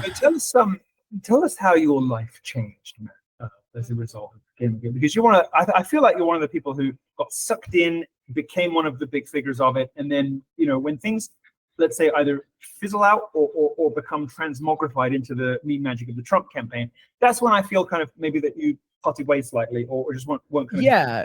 Well, I mean, I'm not a Trump guy. I'm Right. You know, I'm a liberal, progressive, all that shit, right? Kamala 2024, baby, let's go. Anyway, but I was able to buy a house, and I have 2 beautiful daughters. They're now 5 and 6, and they're going to school, and everything's, you know, good. I can't complain. I was able to work hard for what I was and get what I got, and then when everything went to shit, I still had that, and I can just rebuild off of that. And so it was wild in the beginning because I'd go out places and like people would see me in public and they'd come over like, "Oh my God, are you Mundane Matt?" I'm just like, that's fucking weird. I still get that occasionally. Actually, I just had that a couple weeks ago at a military base. I drive a shuttle. Why did you drop the name? Because what happened 6 years ago, you know, it was like I was kind of over the Mundane Matt name anyway. Wait, what happened 6 years ago? Oh, you fucking know. Zidane and James Allsip got me, and you just took the credit. That's what happened. No, the Matt Noah is what made it iconic, though. See, that's what made it iconic. Look at all them tabs. That was good too. Yeah, that was good. Corden got that one. Yeah. Corden got that one. Neither Milo nor I have any idea what you guys are talking about. That's all right. That's okay. Shit. I done goofed is a good one, but then again, a lot of us here all have goofy moments. That's true. Yes, yeah. So, you know, moments that are chronicled on the internet forever. Well, we'll leave it as an exercise for the reader then. But sure, yeah. But no, it was just, the whole thing was crazy because it was like I never experienced anything like that before, you know. And like you go to these events and people want to like get pictures with you and like sign shit, and it's fucking weird but cool at the same time. You know. It is, well, if you're in a place where there's a lot of people, you went on a national tour for colleges like 8 years ago, right? Yeah. Yeah, you were getting a lot of that. I lived on a bus. It was not fun. No, I can only imagine. But anyway, yeah, I mean, that's basically about it. It was just kind of a life altering thing, but merged quite well from all this. You sort of you're solvent. You have having family. That's lovely. It's not everybody's experience. It's like, don't get me wrong. Like when everything went to shit 6 years ago, I lost like 80% of my income. I lost a lot of the audience. People made wild accusations about me that weren't even remotely accurate, and I'm still dealing with that to this day. But I've been able to like move past it. Got a job that I really like. I can make a lot of money doing that. I have fun, and that's all that I care about. Now, tell us a little bit about that. You have a podcast about Hollywood, something to do with under the cover or behind the scenes of Hollywood. Tell us a little bit about that. So I started the show called Hollywood After Dark. The idea was to just kind of cover movie news. I was close. Yeah, you're close. But I just talk about movies. That's kind of the whole point. I've always loved that. I went to LA to work in the industry and everything else. I'm even working on a new movie right now on the side, and it's just, that's what I'm doing. So it's that's where I'd rather be than in a lot of this culture war stuff that I don't get a lot of. Person's gonna be like that. Anyway, sorry, go ahead. I wish we'd had the film company that we were working with talk to you. They're the ones who managed to get scammed of $1 million by some, Hollywood tied scam group that I think they're up to 330 million that they stole. The guy just got arrested again like last week or something. But a lot of Hollywood is really terrible. And like I don't miss not living there anymore. I love movies. I love all that stuff, but it's just it's a whole industry of have-nots looking for haves, and people just take advantage. I am familiar with the parasitism and the low moral constitution, low moral character of people in politics. But I had no idea until I ran Yeezy for Kanye West. I have no idea how bad it was in entertainment. Just people just who glom onto these stars, persuade them that they're best friends, and end up being paid millions of dollars a year for doing nothing. Just extraordinary the way that people extract vast sums of money from people who don't really understand their finances. Absolutely amazing. Yeah, it's horrifying. It's horrifying. I mean, well, when there's all that money at play, that ends up being the key factor, right? It's like, even look at YouTube. You know, how many people out there are trying to copy Mr. Beast because they think that's going to make them $1 million, when in reality they're not Mr. Beast and they're all going to fucking fail. Well, and also Mr. Beast is like most people in his position. He's a ticket taker who's been propped up and is at least partially manufactured. You know. Oh, 100%. And we see this again. We see this again and again. And you know, I mean, I think that one thing that all of us in Gamergate experienced is that we all paid something of a price somehow. I mean, you know, I'm permanently banned from YouTube. I'm permanently banned from Twitter or X, whatever you want to call it. Really? Still? Oh yeah. I think I might be able to help with that, by the way. Yeah. But if they let Milo come back. But I sent it like with YouTube after the whole after Susan Wojcicki died. They were saying, oh, you know, YouTube is opening up again, and you know, Judge Napolitano's back, and this. So I thought, oh well, maybe I'll click on the review thing. I'd never even bothered asking them, you know, to review it, despite the fact that I had no strikes, hadn't done anything, and they sent back this thing saying, we've carefully reviewed your account and and it's violated our community policy, and it was very convincing, except for one little. They sent it about 30 seconds after getting my review request. I had the same thing. Oh, wow. I had the same thing. It's like, wow, that was pretty quick there, guys. And before I put my appeal in, just so people knew it wasn't reacted. Before I put my appeal in, when she died, I did an X article saying, "Is it okay to be glad when a poisonous old bitch dies?" It was a religious. It was a spiritual. It reminds me of Hitchens' article after Reagan died. But anyway, go ahead. Yeah. In the best tradition of my bright heaven. No, but it was really an investigation as to to what extent you're allowed to, what you should. Yeah, anyway, so I did the appeal after that, and maybe that has something to do with that. They were ever gonna. I don't think they were ever gonna let you on under any circumstances, no matter what. Because, like I said, you know, I mean, you and I have talked about the fact that most of the time they don't even understand what the hell I'm talking about. You know, they don't get offended. They don't get offended because, you know, I'm talking about, you know, one of the things that they banned me for was I was reading a section from the 1911 Cambridge Medieval History, and yeah, there was nothing offensive about it. It was just straight up history, and you know, because they didn't understand it, they seize upon those things, and just kick you off. And whether it's for that reason or for another reason, like Matt's experience, whatever, I think one thing that all of we old Gamergate veterans share is the experience of being rejected by one or more elements of the mainstream because of the way that we successfully challenged the mainstream narrative. Still there. I lost my channel, so I guess that was his revenge on. I never touched your fucking channel. No, I didn't mean like that you did it, but that was karma. That was karmic. Now listen. This is the stream of peace, redemption, and forgiveness. We're not going to have. I was just saying. I was just saying. No, I didn't accuse him of doing it. Experience. This is a prayerful space of mercy, charity, and forgiveness. Okay. Yes. No, I just meant I didn't that come was in here to fight. I'll tell you that much. Karma. No, I'm not trying. That's why I was like, "What the fuck?" No, I just meant that maybe that was karma coming back on me. But no, it was the front page of the Wall Street Journal coming back on me. Actually, what you have to remember about that time, though, is there was a concerted effort to take everybody down. Yes, back there then. Was. Yeah. Right, like it was a major concerted effort. But think about this. Yeah, we're a bunch of, other than Milo, we're basically a bunch of nobodies, right? And well, I don't know. No, but I'm saying in terms of like from a mainstream perspective, we're not. Well, we're not true. I wasn't on Bill Maher. Yeah, you're right. Yeah, okay. All right. But so my point is that from a mainstream media perspective, we're essentially nobodies, and yet all of us setting have had major newspapers write hit pieces about us. I mean, you guys were on the front. You were on the front page of the Wall Street Journal. Wall Street Journal. I've been in the New York. I've been had hit pieces about me everywhere from the New York Times to the Guardian. The Guardian seems to do one about every other year. To the New Zealand Herald.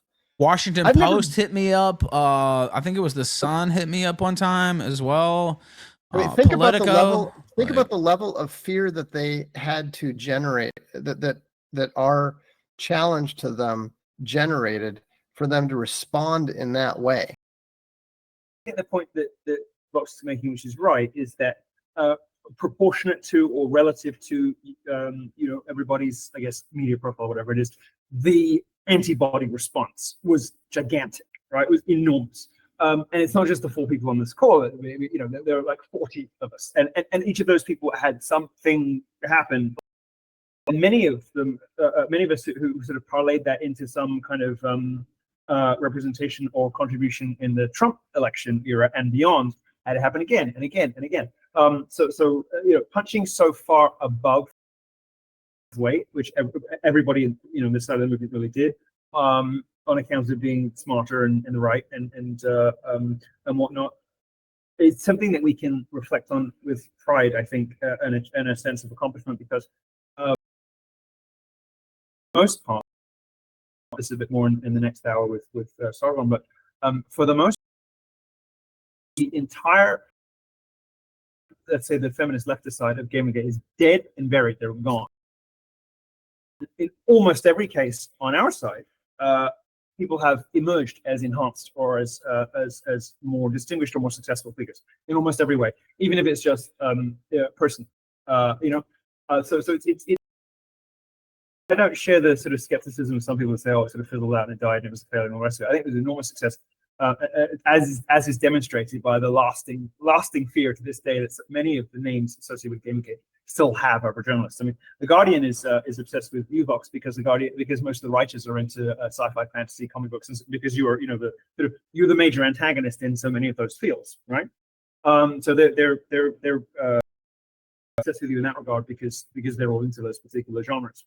But everybody on this call still has clout in that regard, which I think is something.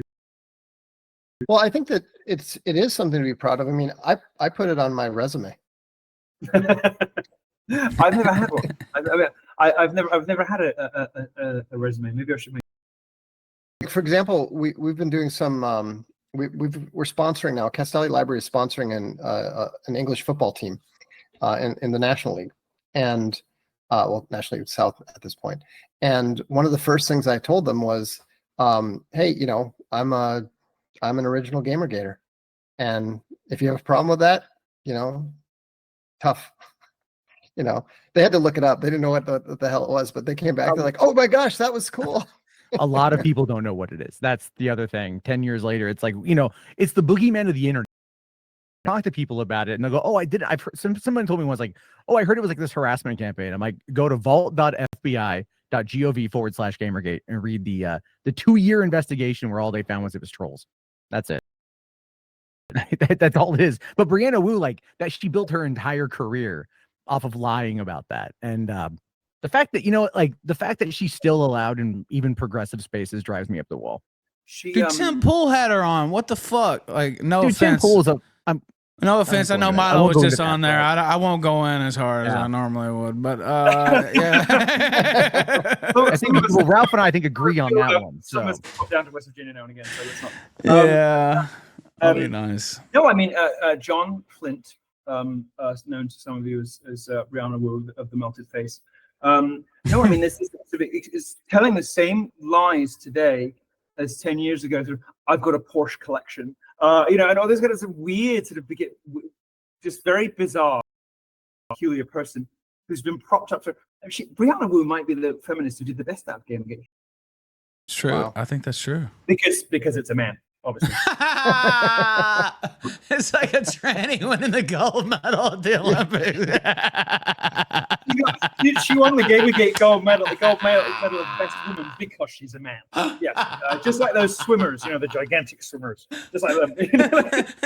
And by the way, I was face to face with this fucker, and he is literally like, he's taller than you, Milo. Like, John Flint is tall as fuck, and I thought he was coming to take a swing at me, and I was like, oh, fuck, I'm about to get decked. No, that's Mr. Flint is a 6'4", strapping 6'4", yes, from Ohio. Like, and in a sane universe would have been a quarterback or something. Yeah, dude. Like, it was like. Well, my question is, what does Brianna Wu have on Cenk Uygur? That's my question. Because like Cenk is cozied up to her, and interesting. If you guys have been following anything with the Young Turks, same reason that people are nice to Laura Loomer, they just don't want to reap the whirlwind. I cannot face 6 days of that crazy fucking bitch. How does anyone not stand next to her and just be nice? Does anyone ever ask her if she is that woman from the movie The Purge?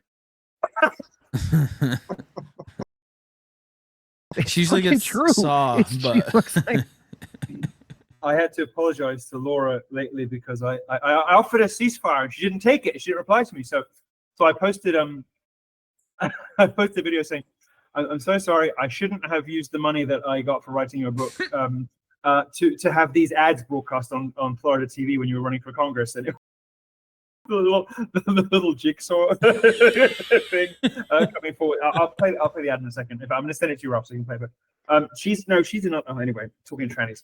Move on. The jury's out, by the way. The jury's out. I've heard that theory. There's a really deep theory. Anyway, I'll leave it alone. Yeah. No, it's not for today. Not for today. Not for today. All right. But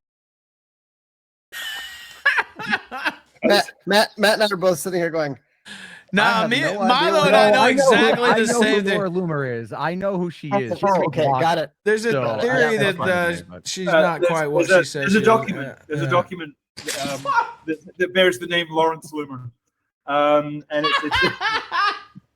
it's never been validated. But I have seen an image of it. The worst thing about Laura is well, aside from the fact that she told me that she had sex with Richard Spencer while her dog was tonguing her. Never mind. But the worst thing about Laura is sorry, it's family friendly. The worst thing about Laura is she's always going on and on about how she can't have a concealed carry license in Florida because the FBI is after her. No, it's because you've been forcibly 5150 in a psych ward by your own father 4 times. So she appealed to the FBI, got this letter saying, the reason you can't have a gun is not because we're after you. The reason you can't have a gun is because you're mental. This is not the explanation she gives in her fundraising letters, obviously, but I do have that letter. Anyway, people still link that article, by the way, even now. But the Loomer article. I still remember the tire, the fucking tire, man. Do you remember I made her play Rot or Not? I did. I briefly had a show in Florida, and I got her into the studio, and I put up pictures of tires that had been slashed and tires that had gone rotten, and I made her play Rot or Not, and see if she could tell the difference, because her tire just disintegrated from being old, and she paid to write that it had been slashed. This is not slashing. This is just tires just wrong. Anyway, so I got her in, and she kind of laughed it off and watched it, but then went straight back to claiming it again. It's like, okay, if you're gonna show just a little bit of self-awareness for once in your life, good on you. I didn't know you had it in you, but don't then go straight back to telling people it was slashed. Like, just mental. We're so off topic. Please, somebody. The way Punish Far First says, don't forget the wet bread smell. I just saw James Gardner said Ralph for 5. The plot thickens. That was from earlier. And I'm looking, let's see, there was something that I actually did have a question. As we move into the second half of this hour, maybe we could take questions or answer anything for any of the 4 of us from Super Chats that I know have been coming in all day. Maybe Ralph, if there's anything interesting there. Yeah, there's one here. Milo, you must be blowing you this much. Care to comment? Is what nothing new. I I like it as much as I've always liked it. No, I'm kidding. Yes, well, I'd like it more if you were black, though. we've That is had our periods here and there. We've had our periods for which I, in my infinite grace and mercy, have forgiven you. True. But no, look, Ralph will be here before. Ralph will be here after. Ralph is a constant. Ralph is an immutable fact of the digital universe. You know. So there's no choice but to get on board with Ralph and the Killstream, because like the seasons, he ebbs and flows in popularity, ebbs and flows in sobriety, but he is always present. He's always there. And I have to tell you, the thing I like about Ralph is, like as messy as he is, and I'm messy too in my own ways. He has these like really unexpected moments of profundity and humanity and like erudition. This is like, oh, I was in the fine art gallery. I just find Ralph endlessly interesting, and a nice guy, despite his terrible behavior and awful things that he's done to everybody. Well, and only person there has you're not exactly known as Angel either, but I appreciate that, sir. I really do. I just feel an affinity with Ralph because I feel like we've been through so many wars together and we've done something together. It's just like, we will probably in the next 30 years we will probably diverge and then meet again and diverge and meet again. The next Nick Fuentes, I'll lose you for another 9 months. But no, there's just this. I get Ralph, and I'm very fond of Ralph in a way that will never go away. So any compliments touch my heart. Thank you for saying that. And somebody asked me earlier it was a groper, of course, and they're like, "Why'd you have the so and so pedo on?" Da, da, da, da. Of course, they say the same line that Nick says, right? I'm like, you don't really understand. I've known Milo for these full 10 years, right? And of course, we've had our ebbs and flows and disagreements, and we might not talk for a while. But there's always been, at least for me, a respect of what you did for my career. I wouldn't have one without you. And even when I was mad at you for whatever bullshit reason, I always respected that. I wouldn't be here talking to these people right now without you. And so I'll thank you. Anything he does, I'm really to blame. That's right. Yeah. any platform or position or power that Ralph has abused, anything he's ever done that is completely unconscionable and disgusting, I am ultimately responsible for. So please feel free to share the vitriol in my direction too. Do you remember Peter Coffin? Here's a question. I don't know if anybody here does. I was actually talking the other day. Really? How's he doing? Yeah. Doing okay. I found each other agreeing over some stuff online, kind of followed each other back on Twitter. But yeah, he's working on some documentaries now, and he's still working over at Gamergate. So he's just kind of living his life. Well, that's cool. I never really hated the guy or anything like that. Did you ever see the Steve Harvey appearance? He kicked himself in the balls. Oh, Just yeah, I did see that. Yeah, I did see that. I did see still that. Still funny as fuck. I think we played that during Gamergate. Yeah. I'm a beta as cuck. It's pretty tough if I have to kick myself and my own self in the balls. I'm getting kicked in the balls, maybe in a courtroom. But no, don't show your fucking junk on the internet. Then that's gonna get you. Well, that's like, I got out of trouble out of that one. That was only a year suspended. That's nothing where I'm from. No. I don't know if I'd brag about that, but sure, I get you. Yeah. Well, we're from two different places, right? That's true. I'm from Memphis, Tennessee, where it ain't shit. That just means you got away with it, basically. Now, Daniel Larson says, Milo, besides religion, what makes Milo tick? What makes Milo wake up in the to champion seize the day? Also excited for no tax on tips under Trump or Kamala's administration. No, I don't believe in rewarding failure. I don't. Anybody who's like still working for tips after college, I think we should be punishing them as harshly as possible. I'm a believer in regressive taxation. I think we should tax the lowest earners the most, and then eventually it just becomes zero tax as you earn kind of 250 and above. That's the reality. nobody, especially wealthy, pays very much tax or any tax at all anyway. So just codify it, make it simple, and encourage better and to get into higher, meaning lower rates of tax. Or just have some sort of simple flat 20% tax for people at the lower end that tapers off into nothing, to encourage people to make more, do more, create more jobs, and get better. So I think regressive taxation is the most moral, simple, and creates the most positive and sensible incentives. So no, I think we should tax tips. I don't really. I disagree. Because look, Trump said no tax on tips, period. Now, she said for service workers. Now, if you say no tax on tips, period, that means everything. These super chats are tips. I got news for you. And so that would mean these super chats are tax free. And so I haven't had good enough service in America in 2 years to tip anyone anything. because everyone knows who you are. What? It's because everyone knows who you are. Oh, but yeah, I expect my food to have you. Like, yeah. I was in Detroit like 2 years ago, and I was like, surely I can go to Detroit, Michigan, just escape and just have a lunch. And so I go into this bar and I sit down with a friend, and lo and behold, this Miss Thing comes up with her black fingernails. Says, "We know who you are, and we will not be serving you." Oh God, she's like going for lunch the night. Why don't I leave the house now? I go out about once a week. But in Switzerland, there is no tipping, and it was when we first got here, whatever it was, 20 some years ago. I remember I had a coffee and a bottle of wine with a friend of mine. I left there's some change left over, and so I just put a 5 franc piece down. And the waitress picked it up and chased me down the street. Mm-hmm. Do that over here.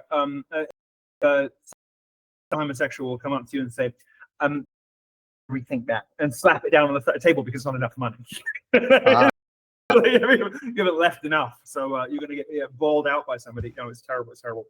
We're wandering off topic, which probably means it's time for us to transition into our third hour, slightly early. Yeah. With Sargon and Picard. Now that's a pre-recorded segment. We, if you were watching the Killstream all the way from this afternoon, we're replaying that segment from this afternoon for American and for evening viewers, which does mean that the people you see on screen will be taking a little break. But very warmly, I know that it's very late for you, Fox, so I think now's the time for us to say thank you so much to you and to say goodnight. If you'd like to stay for the rest of the show, we'd be very, very happy and glad and delighted to have you. But we're going to take a little break now. Is that okay if we do that now, Ralph? Do you have that? Yeah, that's fine. I will say I missed the first 10 minutes, which is really the best part. But that's okay because I'm going to chop it up on its own tomorrow and put it out for its own copy. That's where I apologize to Sargon for some things I had said years ago, actually. We talk about it later on in the broadcast, and it's still like an hour's worth of material. What I'm surprised at, though, Ralph, to be honest with you, is like you and me are here. We're not. The super chats aren't rolling in trying to recreate 2018. Yeah, I mean, you see some of it in the chat, but I don't feel like there's been much engagement. I know you were involved with a certain clan out there in California. That I made peace with them as well, and so I don't fucking talk to anyone anymore. Right. Legit. I mean, that's what I'm saying. I'm not really for us to fight in the first place. Now, if Jim, rolled up in his wheelchair, we might have a reason to throw down me and him. But I'm still working on getting him. There's still a chance for the 4th hour. But in the meantime, you're welcome for the peace. Actually, you know what? I'd like to talk about Gamergate. I said I would just like to have an actual conversation about Gamergate with him, but we could talk shit too. That'd be fine. Look, never say never. We'll try. We'll see. Okay. There's a question though, real quick. Milo, could you ever see yourself aligning with? This is the other thing they really want us to talk about in our last hour. We mentioned machine gunning some people, but not literally. I'm happy to list people I would like to machine gun. Milo, could you ever see yourself aligning with Nick Fuentes? And if so, under what circumstances? What if Nick promises to be straight and repent? Is what that said. You shouldn't overpromise, darling. I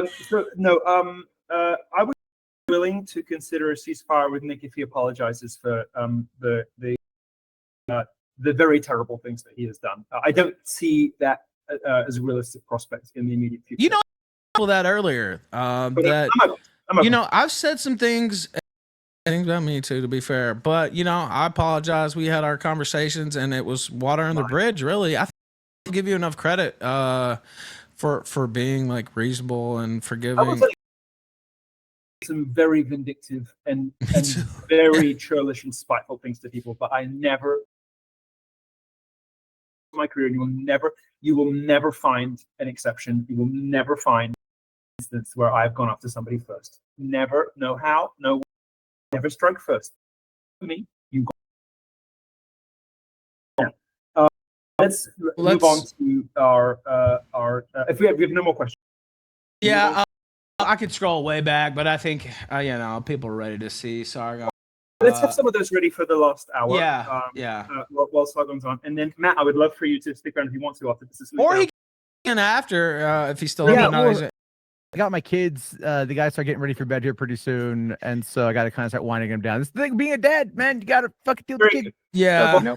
We're happy to see you. We're glad to see you doing so well, and congratulations on having a family and so a happy and beautiful chapter like that you're in. So very cool. Thank you so much. And thank you. Yeah, no, I love them. They're great. Being a dad is like one of the coolest things like ever. So all right, very cool. Gotta love it. But all right, guys, thank you.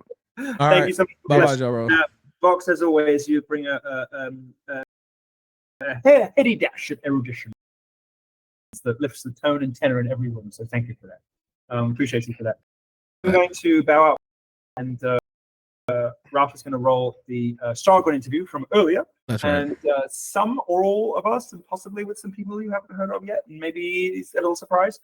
Really, I'm not promising, but maybe after that for the final prologue. In the meantime. All right. See you in a minute, Milo. Thank you, Vox, Matt, Jarbo. Let me find the recording from earlier. There it is, right here. Give me just a second. Like I said, I missed the first 10 minutes. I'm gonna clip it out on its own. Don't worry about it. Thank you, Vox. I'm bye, man. See you, and long live the whole Gamergate crew. Even the ones I don't like Medicare.